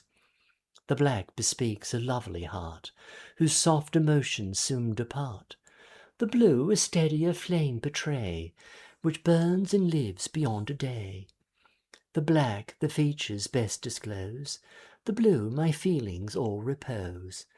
Then let each resign without control, the black all mind, and blue all soul." Shakespeare has many expressions which evince his high appreciation of this beautiful organ, and deems it fruitful in imagery. He speaks of the fringed curtains of thine eye. Again, when speaking of Portia's picture, he says, "Where is any author in the world teaches such beauty as a woman's eye?" Again, "Move those eyes? Or whether riding on the balls of mine seem they in motion? Here are severed lips, parted with sugar breath. So sweet a bar should sunder such sweet friends. Here in her hairs the painter plays the spider, and hath woven a golden mesh to entrap the hearts of men, faster than gnats and cobwebs. But her eyes, how could he see to do them? Having made one, methinks it should have the power to steal both his, and leave itself unfinished." Again, "From woman's eyes this doctrine I derive. They sparkle still the right Promethean fire. They are the books, the arts, the academies that show, contain, and nourish all the world." Again, "She bids you rest your gentle head upon her lap, and she will sing the song that pleaseth you, and in your eyelids crown the god of sleep." Again, in Richard's Affliction, he says, "As in a theatre the eyes of men after a well-graced actor leaves the stage are idly bent on him who enters next, thinking his prattle to be tedious. Even so, or with much more contempt, men's eyes did scowl on Richard. No man cried, God save him." Again, describing a soldier, Shakespeare describes everything successfully. He says, "Not fierce or terrible, only in thy strokes, but with thy grim looks thou madest thy enemy shake, as if the world were feverous, and did tremble." Again, "Let not the world see fear and blank distrust, govern the motion of a kingly eye." When speaking of war, he says, "In peace there's nothing so becomes a man as modest stillness and humility. But when the blast of war blows in our ears, then imitate the action of the tiger, then lend the eye a terrible aspect. Let it pry through the portage of the head like a brass cannon. Let the brow o'erwhelm it as fearfully as doth a galled rock, o'erhang and jutty his confounded base." Describing sympathy, he says, "Passion I see as catching, for mine eyes, seeing those beads of sorrow, stand in thine." The magnificent sublimity of thought in Brackenbury's dream contains so much of the grand that it may be referred to, especially as he says, "What sights of ugly death within mine eyes! Methought I saw 1,000 fearful wrecks, 1,000 men that fishers gnawed upon, wedges of gold, great anchors, heaps of pearl, inestimable stones, unvalued jewels, all scattered in the bottom of the sea. Some lay in dead men's skulls, and in those holes where eyes did once inhabit, there were crept, as 'twere in scorn of eyes, reflecting gems that wooed the slimy bottom of the deep." Again, speaking of Olivia, when mine eyes did see Olivia first, that instant was I turned into a hart, and my fond thoughts, like fell and cruel hounds, ever since pursue me. In his Lucretia there is a beautiful simile. And dying eyes gleamed forth their ashy lights, like dying coals burnt out in tedious nights. In that graphic description, previous to the Battle of Agincourt, the spirit describes the king as visiting the camp, and says, "Upon his royal face there is no note how dread an army hath surrounded him, nor doth he dedicate one jot of colour unto the weary and all-watched night, but freshly looks and overbears a taint with cheerful semblance and sweet majesty, that every wretch, pining and pale before, beholding him, plucks comfort from his looks. A largesse, universal like the sun, his liberal eye doth give to every one, thawing cold fear." The singular language and thought in Midsummer Night's Dream reflects on our subject. The poet, from his vast treasury of imagery, speaks of the fiery light of the glowworm's eyes. "Be kind and courteous to this gentleman, hop in his walks, and gambol in his eyes. Feed him with apricots and dewberries, with purple grapes, green figs, and mulberries. The honey bags steal from the humble-bees, and for night tapers crop their waxen thighs, and light them at the fiery glowworm's eyes, to lead my love to bed, and to arise. And pluck the wings from painted butterflies, to fan the moonbeams from his sleeping eyes. Nod to him, elves, and do him courtesies." How many short and pithy thoughts dazzle in the gorgeous pages of this bard! In the following he shows the mystic sympathy of the senses. "To hear with eyes belongs to love's fine wit. A lover's eye will gaze an eagle blind. Beauty of itself doth of itself persuade the eyes of men without an actor. True eyes have never practised how to cloak offences with a cunning brow." Again, he speaks of the brilliancy and lovely translucency of woman's eye. All good men agree with Shakespeare's praise of woman. "Oh, how her eyes in tears did lend and borrow! Her eyes seen in the tears, tears in her eye. Both crystals, when they viewed each other's sorrow, sorrow that friendly sighs sought still to dry. But like a stormy day, now wind, now rain, sighs dry her cheeks, tears make them wet again." Perhaps one of the most charming thoughts may lie in the following. We say may lie, for we are constantly discovering new, brighter, and more heavenly meaning in Shakespeare, and believe various minds receive very various delights in reading the scriptures of this spirit from his poems. The quotation is where he is showing sorrow turned into joy. "The night of sorrow now is turned to day.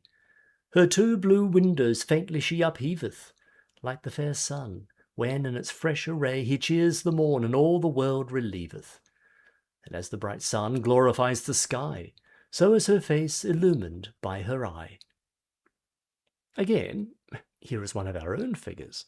The poet describes the eye as the window of the heart, into which true love looks to see the image of his soul. "Behold the window of my heart, mine eye. What humble suit attends the answer there?" This poet of nature and nature's god, of time, whose rolled pandect he peereth into, and of all eternities and eternals, has given a few words descriptive of the poet's eye. That highly quickened and rapturous sight can only yield delight to the intellectual and spiritual. "The poet's eye in a fine frenzy rolling doth glance from heaven to earth, from earth to heaven, and as imagination bodies forth the form of things unknown, the poet's pen turns them to shapes, and gives to airy nothing a local habitation and a name." May we make one more quotation for the young? For we would assure the young that they may trust true love. It will ennoble, purify, and set up idealities in the soul which will elevate the mind. It will attract from low and unworthy purposes, and give life and zest to the purest parts of our nature. The mean, selfish, and sensual will not understand this. But love first learned in a lady's eye lies not immured in the brain, but with the motion of all elements, courses as swift as thought and every power, gives to every power a double power, above their functions and their offices. It adds a precious seeing to the eye. This magician, in The Winter's Tale, observes, "He says he loves my daughter. I think so too, for never gazed the moon upon the water, as he'll stand and read, as 'twere my daughter's eyes." In his Romeo and Juliet, he compares the spheres of sight to stars. He is right, for woman's eye enlivens, encourages, and solaces when rugged anxieties surround man. Her eye discourses. I will answer it.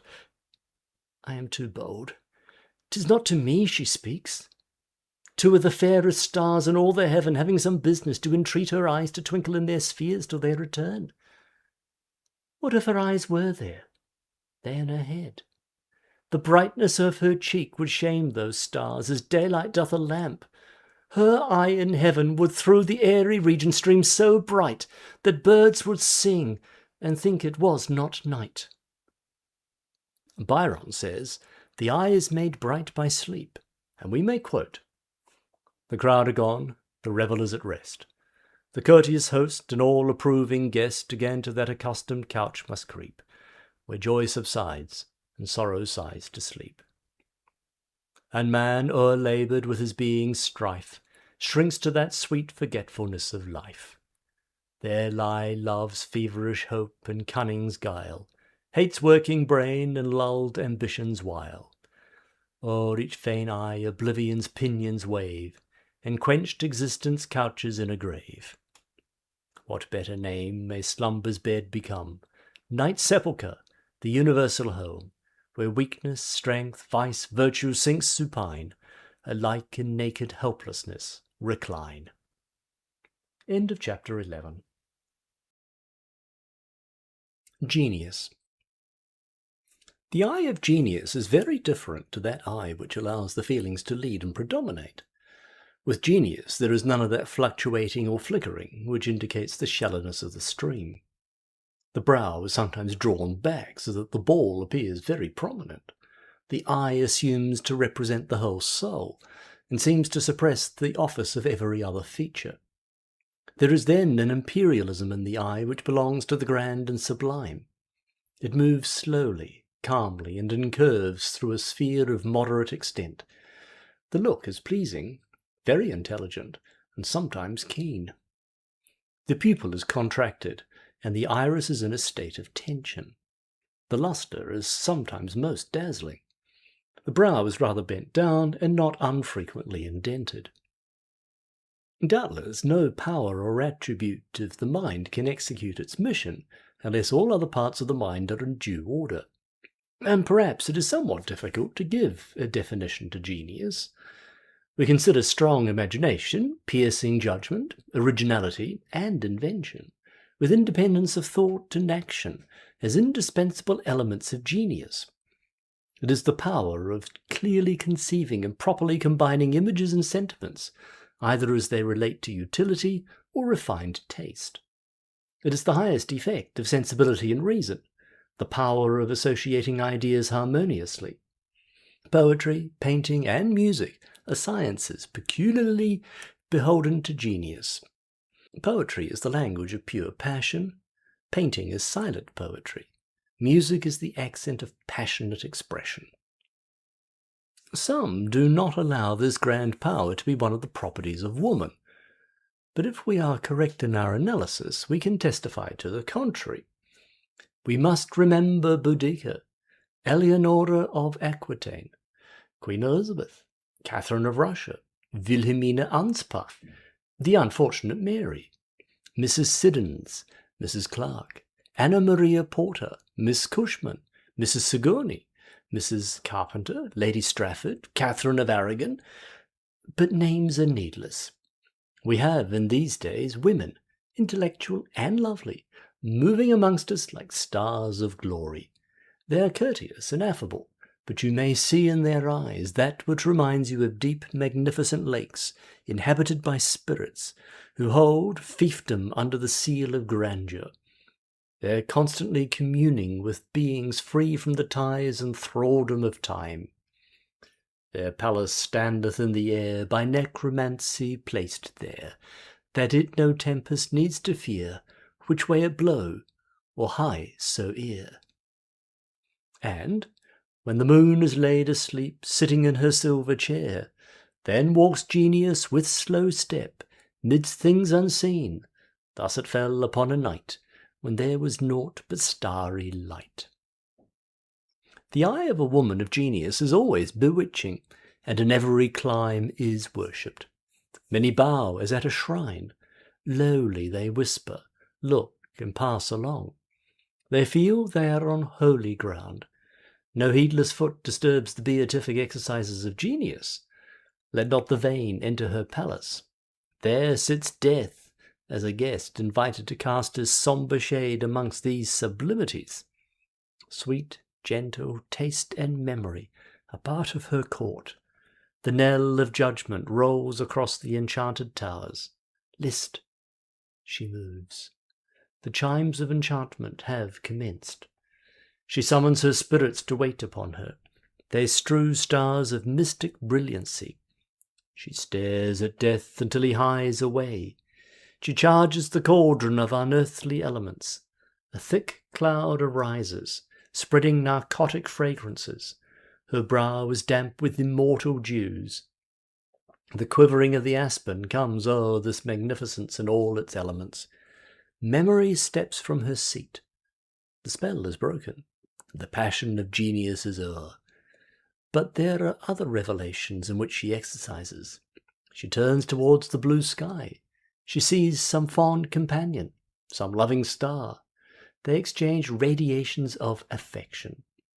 She thinks of future days when the silver wings of imagination may enter heaven, and partakes of sublime delights. She waits without the gate, but hears the blast of the trumpet sound, which calls the choir of heaven to rehearse the immortality of beauty. End of chapter 12. Hope. Hope has elevated eyebrows and opens the eyelids more than usual. The iris is soft, turgescent, the pupil large, the lustre of the eyeball mild, though increased in degree. The motions of the eye are easy, free, performed within a large space, and curved. The look is very agreeable, contemplative, expressive of a wish which is felt. This is one of the angels sent down from heaven to bear a cup of kindness and consolation to man in his pilgrimage. She raises the fallen lid, and revives, with her inspired look, those sinking and about to die. Hope, with its golden radiance, opens its burning wings, and sheds on all powers the return of the love of life. All passions may be resolved into the simple system of love and hate, the various modes of affection being caused by accident. Hope is, speaking abstractedly, an anticipation of some enjoyment, and generally running parallel to an antagonistic feeling called fear. This angel is sent into this world of reality to awaken joy and excitement, and to drive fear, anguish, and monotony far away. If the organ of sight were deprived of this power, there would be many a dark and cloudy path, which is now illumined by the waving of the wand of this Holy One. The generous sympathy of this lovely spirit is not found in palaces and the domains of luxury, but where there is a cry of woe, and where the echo of sorrow wanders about the streets, there she glides along. In many a wretched cottage, and by many a bed of sickness, there sits this cherub for ever smiling. Hark, how loud the winds rave, they roar through the thin walls. Hunger awakes. Pallid sickness glances on the dying embers of the scanty fire. The lamp flickers o'er the ashy countenances of that squalid group. Madness looks in and peers around for its victim. Hope darts forth and defies his entrance. For a moment they view each other. The white lip of madness threatens and retires. Hope is part of the treasury of a sound mind. The philosopher well knows the rapid changes of time, the inability of man to rule for time, and that, except he sustains a firm and dignified address in the hour of danger, he becomes prey to the meanest of foes. Hope is the brightest flag in the battle of life. It brings riches to the poor, which never fade. It is the lover's staff. The wild winds blow through the curls of the little sailor boy, whilst wrestling with the tattered sails. He hears the yet hoarser voice of the bold captain, but through the driving blasts he sees a sweet cherub darting from rope to rope, chaunting sweetest melody of future joy. And he hopes the rolling seas will bring him to his home. Hope is a precious stone which glitters in many of the dark paths of life. Young says, "Hope of all passions most befriends us here."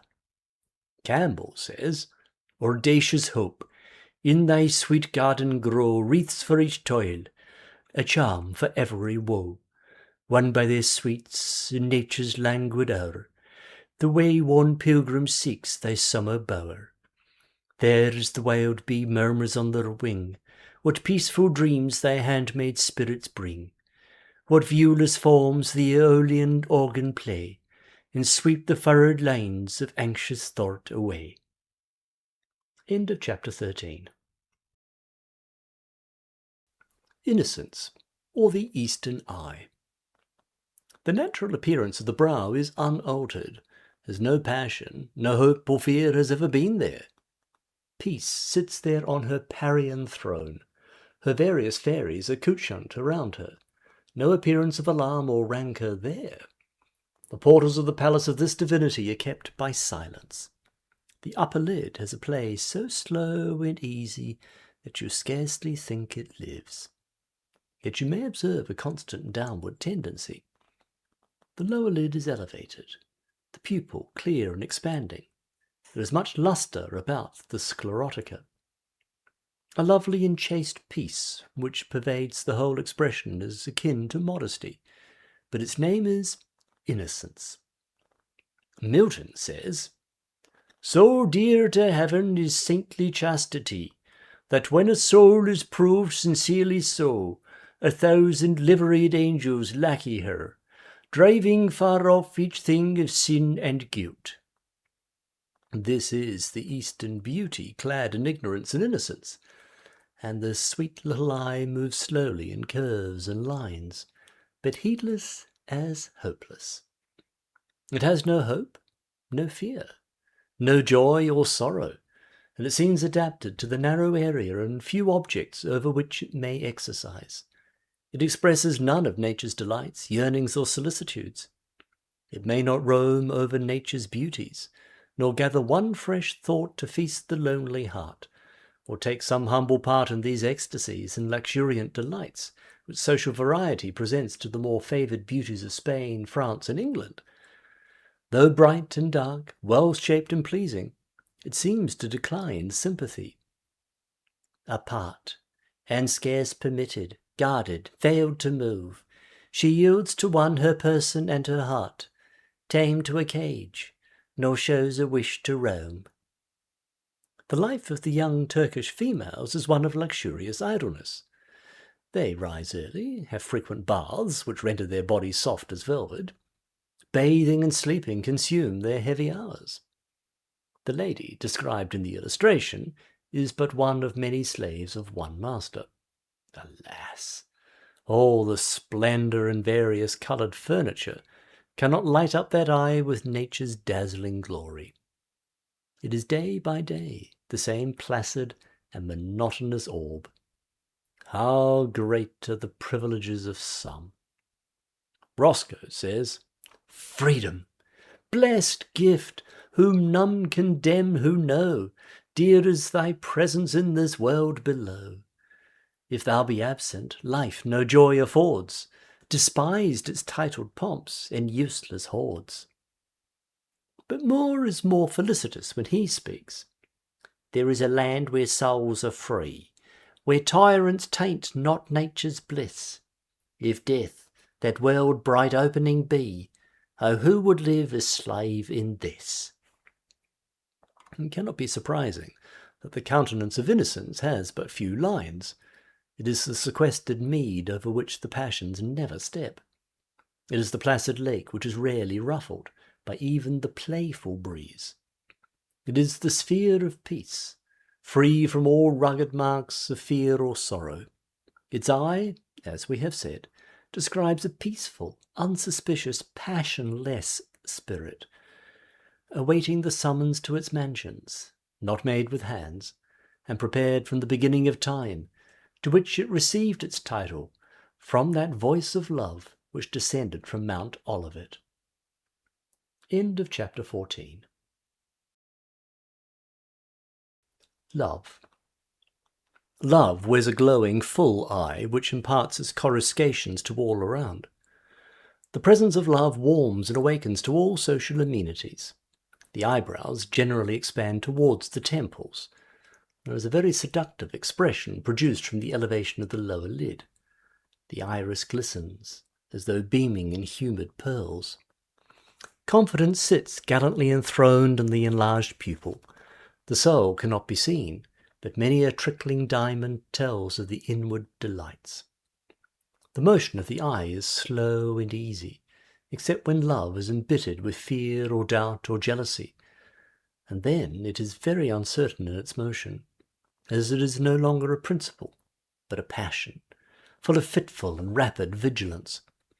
Sometimes, even then, contemplation bends over the eye like an eagle overlooking some deep ravine, watching for its prey, or sullenly listening to the rolling cataract below. Then the brows become corrugated, and the upper lid droops and moves sadly slow. The cilia bend downwards, the iris loses its tension, the pupil seems powerless, and as though its occupation was over. Withal, there is too much sweetness remaining for the eye to appear in any way disagreeable, that the frown of melancholy casts many a dark shadow. Here, as ever, this beautiful mirror faithfully indicates the feelings. Love is a state of mind which may be termed settled affection, i.e., a constant anxiety, joined to willingness to endure and suffer for another. At times it betrays sadness and uneasiness, at others extreme consciousness of pleasure. Alas! At times it wears that direful veil called green jealousy. Love has many streams, which 10 times faster glide than the sun's beams. Its breath is the air of paradise. This gentle angel is looking for the manifestation of that life and feeling in others, of which she has the most ethereal models and idealities placed in the niches of her spirit. There are restless spirits there, yet all are sanctified and prepared for their office by the mystery of inspiration. Sometimes she leaves her watchtower, and is found amidst an umbrageous loveliness, listening to echo or sweet philomel. In the mazy dance, gentle are her lovely motions, smoothly gliding, undulating or winding, her buoyant form exciting the most pleasing of sensitive perceptions. Her motion is the life of beauty, her smile is beauty, her contour is the phase of beauty, the very presence of divinity. The poets describe her path and call her the winding honeysuckle with ivy canopied and interwove. Elevation and ecstasy are often akin to this loveliness of form and expression. There are sympathies in the carriage of the head, which is generally thrown upward, and the arms are often raised, and this may arise from the idea prevalent amongst mortals that the plains of eternal joys are above the mountain, and far out of mortal ken.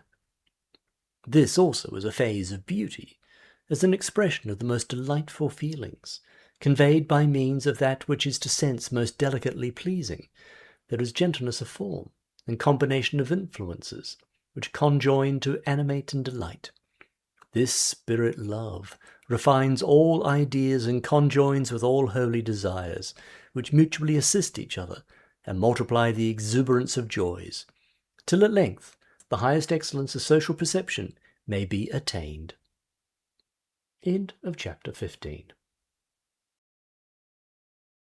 Sorrow.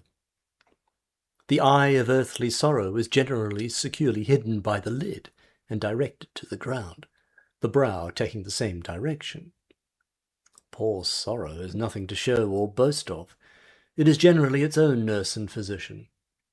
The portrait tells that all vivacity is gone.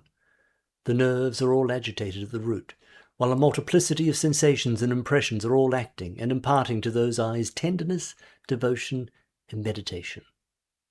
The rapidity with which the ideas and idealities of sorrow flow is so great that many pass away without submitting themselves to observation. The facility with which woman receives impressions must be suggestive of rapid change. This continual versatility in the nervous system is always operating on the eye, and whilst it denies the existence of that steady and lengthened condensation which the eye of man portrays, yet there is often a graceful and fascinating mournfulness depicted in the eye, which is a true portrait of the heart. There love hovers as the first attribute of life. Woman walks amidst hopes, fears, and troubles as a prophetess, angel, and companion. She lives to hope, and hopes to live, to find compensation for the humiliations and woes with which she is often surrounded, and too often by that one whom her heart has selected as her companion. This lady is talking to herself. We think we hear her say, "My summer now is gone, so quickly spent. 'Tis neither mazy dance, nor gallant love, or joy can wake it from the dead. Once indeed, and only once I loved.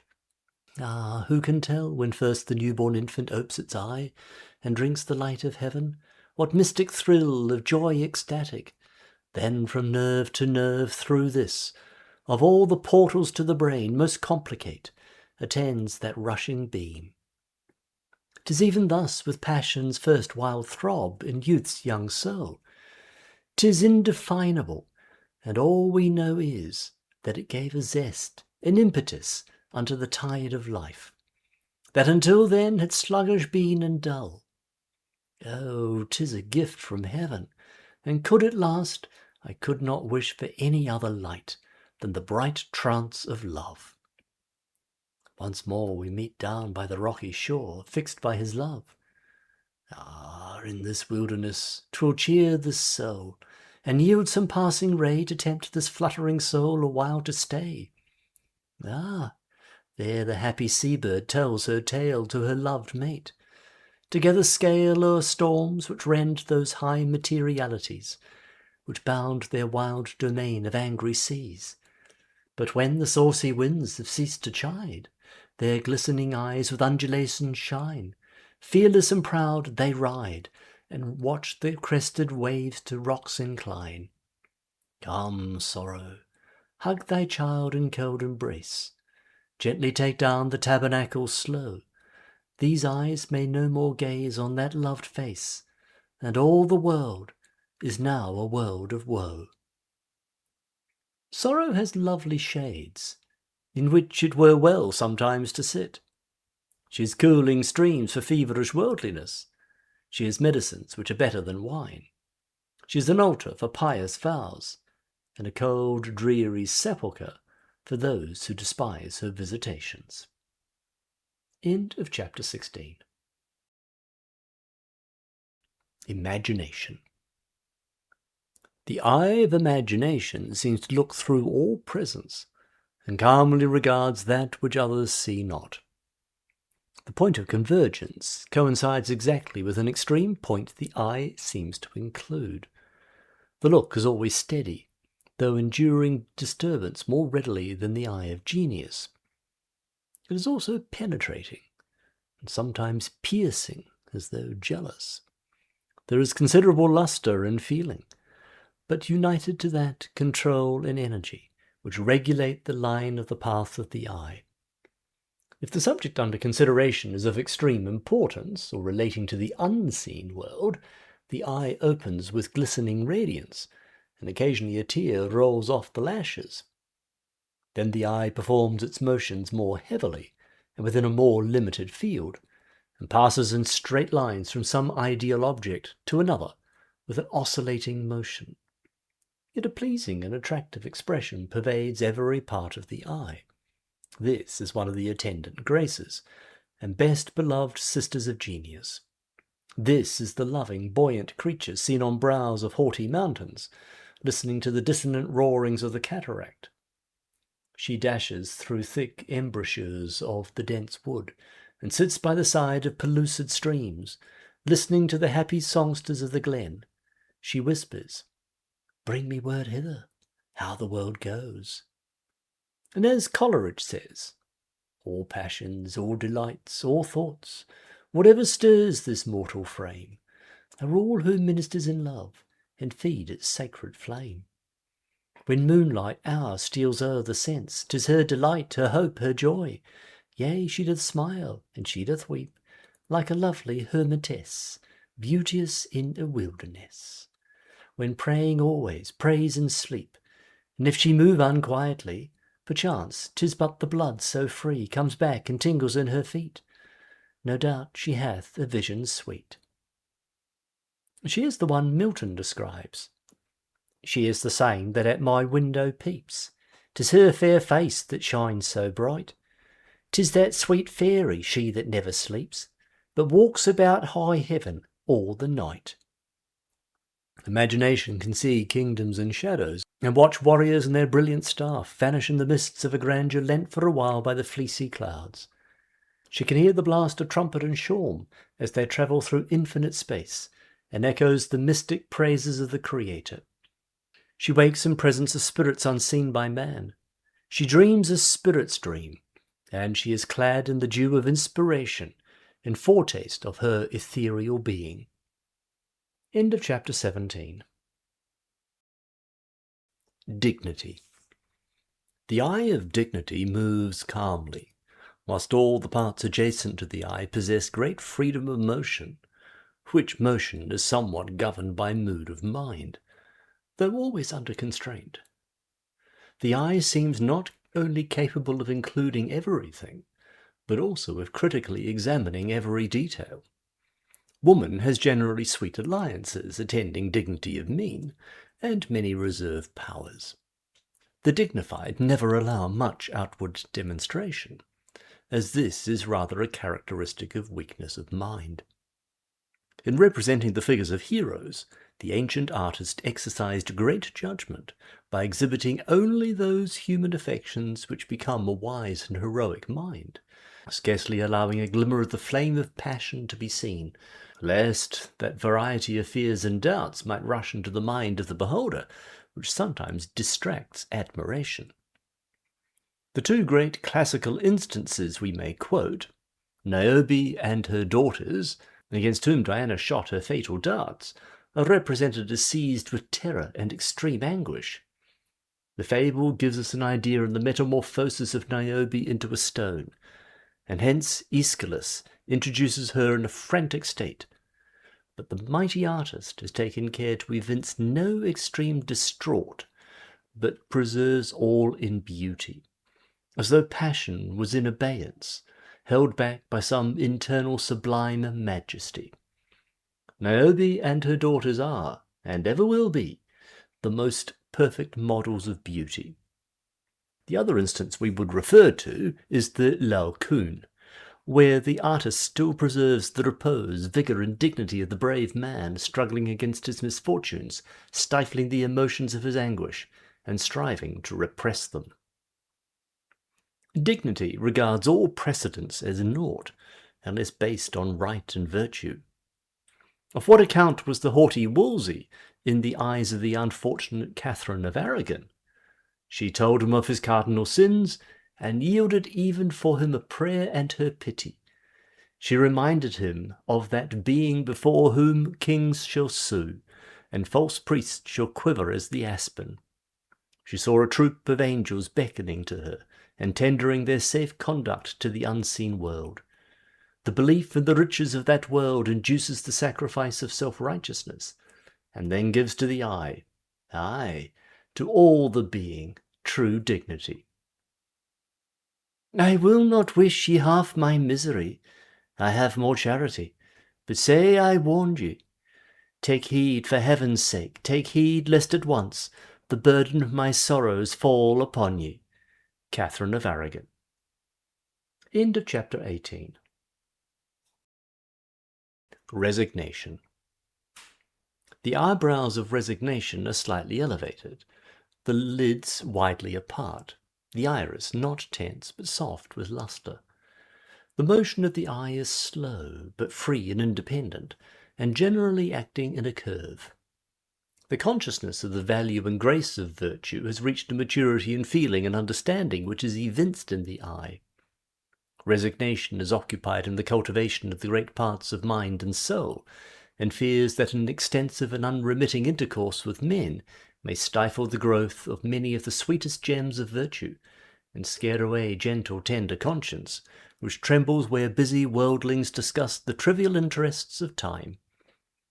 Her modest bearing is a soft shade to the excellence of her form, giving it effect and beauty. It raises and rounds the peering points of elegance, and makes all colours blend so infinitely in order, until the figure seems veiled in purest light. Modest as morning, when she coldly eyes the youthful Phoebus. No anxiety for good news, no esteem for hasty relief.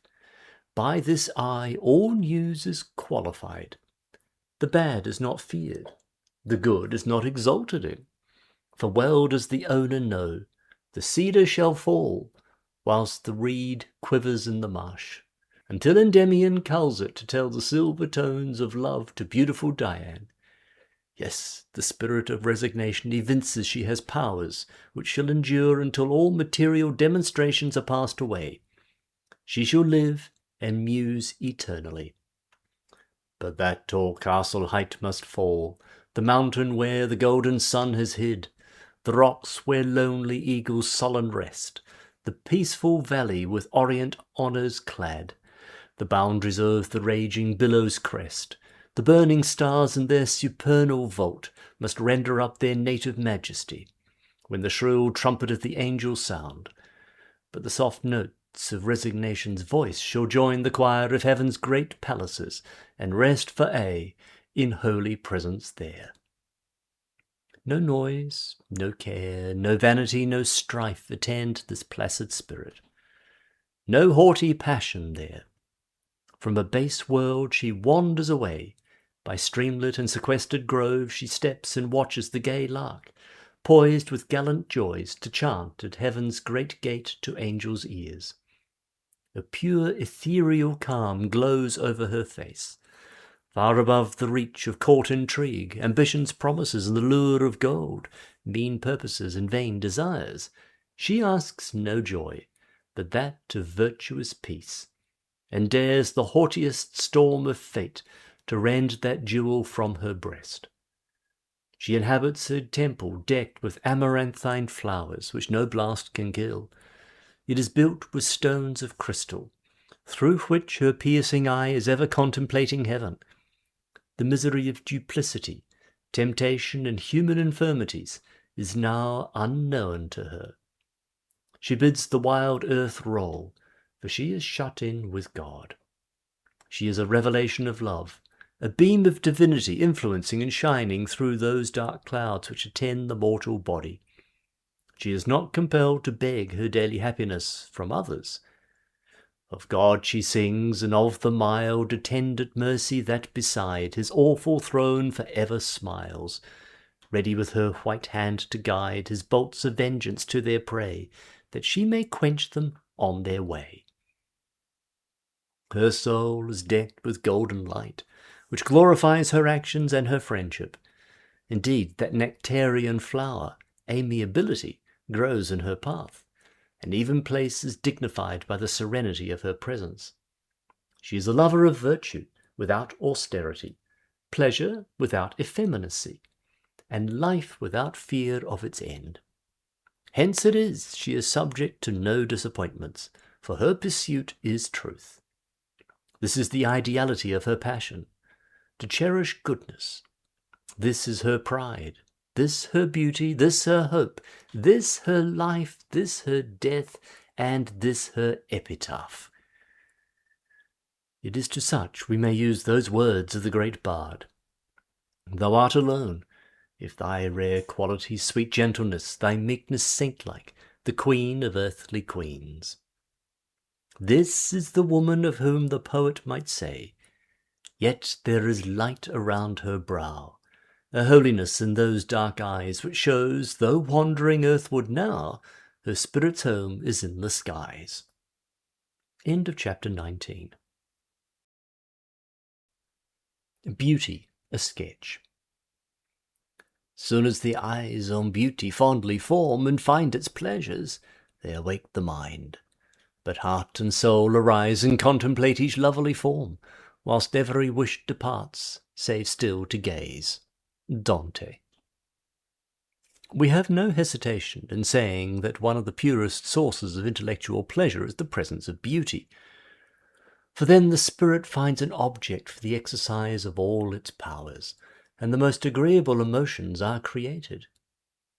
Yet it is not wonderful that the variety and inconsistency of our tastes respecting the attributes and characteristics of any principles should have led many philosophers to deny the existence of any certain combinations of forms and effects to which the term beauty ought to be invariably applied. Voltaire says, "Nothing can be more beautiful than the idealities created by reading the discourse of Plato." Perhaps it would be more intelligible to say, a standard for the beautiful, in its most general acceptation, is not a simple idea, but is made up of a spiritual exquisiteness, a perception of the primary pleasures of imagination, of the secondary pleasures of sense, and of the conclusions of the reasoning faculty. Though men of taste possess a ready perception and lively appreciation of the beautiful, it is not possible that the sensual and conceited, the selfish and artificial, can recognize beauty. For such recognition requires habitual dignity and delicacy of mind. How vain would be the endeavour to create a sympathy for the beautiful in the mind of the covetous and sensual, the idle or dissipated. Before such, this apparition of divinity will not appear. But we will proceed. Beauty is one of the ministering fairies, ever tending the path of the intellectual and imaginative. By the old beechen tree, in the rays of the sun, and the hues of the dark portentous clouds, amid the dazzling figures of the mazy dance, in the long and sombre corridor, or gloomy aisle, on battlements, or mountain's brow, rolling on the bosom of the lonely sea, in the wild wind's voice, in the presence of the perfume of gentle violets, or the ruby rose, there sits beauty, to win, to excite, to delight her devotees, to charm, to soothe, to dignify and absorb, to lead to honour, love, and charity. This heavenly guest will wait on earth till all the sons of man are gone, and then will be wafted in her golden car to join in eternal praises in the unseen world. Beauty, like all divine gifts, is everywhere to be seen by the eye of the faithful admirer of nature, and, like all spirits, she is scarcely to be described by words. Her countenance and mien, her path, her hue and carriage, often surpass expression, and soothe the enthusiast into reverie and silence. Sometimes she is personified by the graceful lily, sometimes by the dashing cataract, at times in eventide's rays, or on the trembling leaf of autumn, sometimes in the painter's reveries, or the sculptor's exalted conceptions. In the halo of childhood she frolics with innocent playfulness, but one of her earthly thrones is in woman's eye and fashion. There are the unchangeable lines and contour of beauty. There is beauty midst a host of courteous associates, who execute her commands. Thence her ministers conspire to develop the life and glory of the grand emotions of the beautiful. They sit around their queen and play on harps of heavenly note, which resound over mountain and valley, and in sweet songs they teach that beautiful objects must be in harmony with the whole economy of our nature, and that happiness is the state of feeling proper to the mind when acting in concert with its own actual constitution. They tell that man's native right is to be happy, that in him there is a perennial spring of enjoyment, and all his search after and reflections upon beauty are but the spirit's spontaneous suggestions and the free outpourings of its nature. They teach man that he is surrounded by ties and alliances which command his ardent affection and sympathy. They show that he is related to the physical world and its economy, which is ever creating agreeable or painful sensations, that the moral world and its economy are exerting their influence on almost all his actions, that the prince of the unseen world is ever appearing in the moral and physical world, and that these varied and august shadows of the Almighty evince to man that there is a beauty, awful and sublime, before which he must bow in love or in sorrow, that his obedience will lead to the intrinsic peace and harmonious activity of all his faculties. There is a voice, as from a silver trumpet, which seems to say, "Thou, O man, live in harmony with the physical world, and health shall be thine. Live in harmony with the economy of the moral world, and thou shalt wear virtue's chaplet. Live in harmony with thy divine relation, and thou shalt at last be wafted to eternity's realms, where thou shalt bask in peace, and listen to the voices of angels and archangels chanting the praises of beauty. The soul then yearns for the visitation of true beauty on earth, and at last it shall be steeped in reverie and contemplation of eternal beauty." There are on earth many appearances and expressions of beauty, but we may now consider our subject more closely.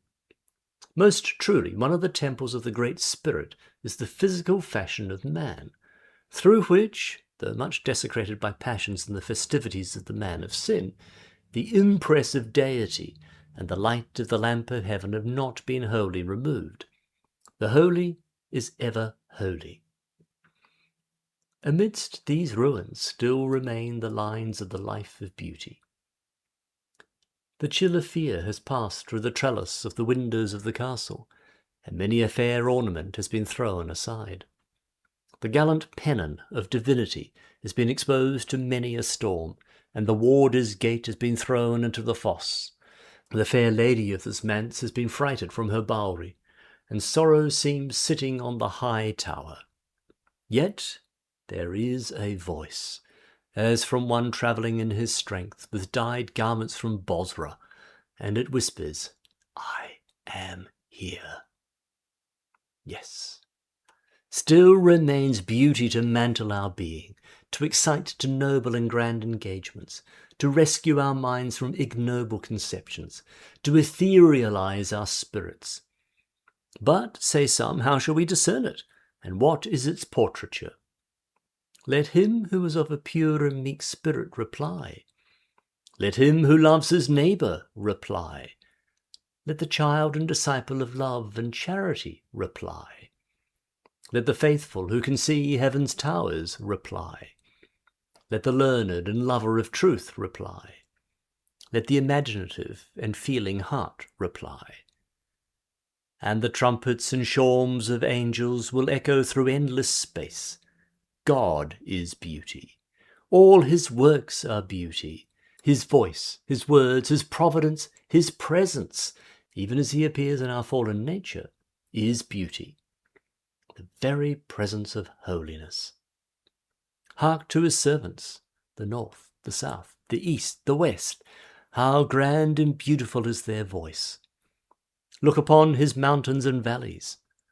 But thou unslumbering sea, why bay my soul? Before thy shrine I do confess thou art divine, and in thy mighty lonely path thou hast announced thy beauty. By thy shores thou tenderest the fashion for the infant's joyance, whilst thy tiny children play in fringed beauty and crested glory. In thy bosom thou hidest the bold mariner, the smile of love, the beam lit up for home, the gold of Ophir, and the chains of slaves, the taskmaster and the weary, the frantic, the timid, and the bold, all lie in thy humid bowels. On thy moist dank pillow death triumphs, where fretted pinnacle and coral reef form the dull sepulchre, whilst all the trance of time shall pass and deafening waves roll on. There on the couch with death some lie, in mournful beauty clad. So blanch, so still, so full of peace until the resurrection comes and the command goes forth.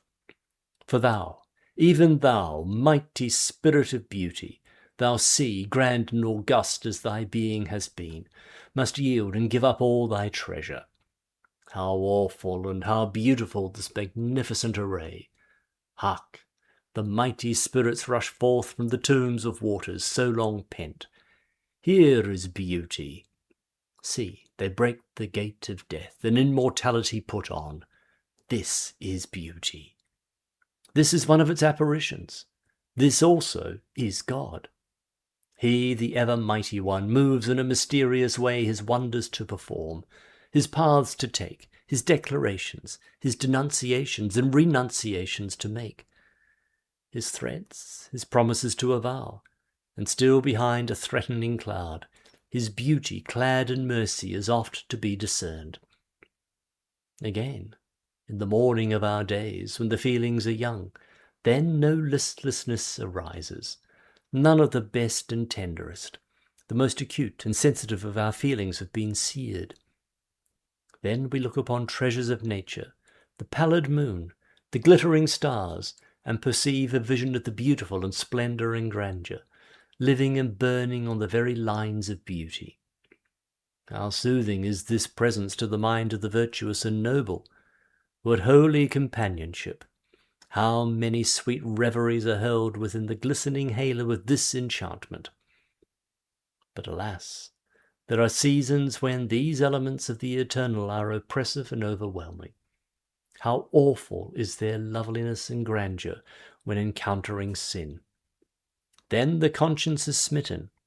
Ashy pallor spreads over the countenance. The eye sinks. The iris is turgescent. The sclerotica is covered with a thick film. The blood of sin seems congealed in the presence of the great spirit of night. Then to be alone with even but one apparition of beauty is the depth and darkness of woe. Nature changes not. The queen of night rides forth in her silver chariot. Onward she moves in obedience to the laws of beauty. How placid is all nature's beauty! The mendacious attractions of the world may distract our affections, and we may wander far from beauty, but we shall see its glory again. To us the arch of the rainbow, its shape, its evanescent colours, blending so softly that none may tell how far the first bright tint extends, or whence it comes, are all emanations of beauty. We follow the lonely sea in its wanderings. We see God. We worship him in 1,000 ways and at 1,000 times unseen by man. We live a life of idealism in relation to his presence and his ministering servants. We dream of his dire indignation and approving consolations. We see him, the author of beauty, the centre of a boundless sphere, and we bow in veneration. This is another expression of beauty, an apparition of divinity. As time advances, youth recedes. The world presents its fashions and mistaken presentiments of beauty, and on them we gaze a while and are entranced. We are too soon disposed to believe and become lovers of science. We are told the principles of these our new delights are to be known and reasoned upon, so that we may set up a carnal judgment and appreciation, free from any divine dictation. We admire and learn, until we become drunken with these viands. Too soon we become devotees at the altar of science. We climb its heights, partake of its labours, and sit down at the table of its chieftains. We become at length satiated, and perceive the vanity of earthly science and its impotence to afford happiness. We again see the apparition of deity, and return to the altar of beauty and holiness, the unchanged and unchangeable face of nature, its sun and moon, its stars, its mountains, its rivers, the unfathomable sea, again present themselves, and we dwell over them, regarding them as associates of our first love. We are led to examine our own fashion and being, and we discover assimilations of contour and shape which yield pleasing emotions. There we perceive the same line of beauty, which is the source of so much delight, whilst reflecting on the shape of the world, the fashion of the sun, the moon, and their starry children. We admired the structure of the various organs which minister to our existence, intelligence, and life. For we then recognized the same lines and shapes which have yielded us so much pleasure in the heyday of our youth. The line of beauty is the line of life, the line of power and motion. The very perfection and being of beauty is expressed in the sphere or its features, which are curves. To behold it is to delight. To describe its effect on our general nature demands a cultivated and unprejudiced mind. As we have said, beauty rests in her bower amidst the petals of the lily. High on the arched heaven, by the rocky shore where billows roll, surrounds the golden sun and beams in the softer radiance of the moon, in the smile of childhood, in woman's form and in the globe of sight. There she sits in majesty eternal, repeating in every age and clime, the light of the body is the eye. End of chapter 20. Appendix. How variously do philosophers explain the nature of light. Some have called it the traction of lines in radial action. That a ray of light is a radius having two extremities different from each other, one turned towards the sun and one coming in contact with the planets, and that light is a splitting, rending action, that it is the life of ether. Some have said, strangely, that the sun is an undulating sea of flame, and that combustions or electrical processes of light, appearing to us as light, occur in its atmosphere, and that the velocity of rotation hurls about the light particles, which are again, by an unknown route and unknown means, brought back to the sun. Some consider that the sun appears to have only the density of water, being 4 times less dense than the earth, and therefore nearly in the condition of water, and that it gives out light merely because it is water, for as such it is in eternal motion and is moved by the planets. That at every point of the sun, opposite to which a planet stands, there is flow. Their illumination is stronger. That there must be several seas of light upon the sun opposite to the planets, and that there is nowhere a perfectly quiescent point in the sun. These philosophers remind us the ebb and flow of the sea give out light, and that, as they say, the sun is a body trembling through its mass, and thereupon phosphorescent. We trust we shall not fatigue by some further observations. For instance, colour or decomposition of light fairly claim a few words. Light cannot enter unchanged into mutual operation with matter.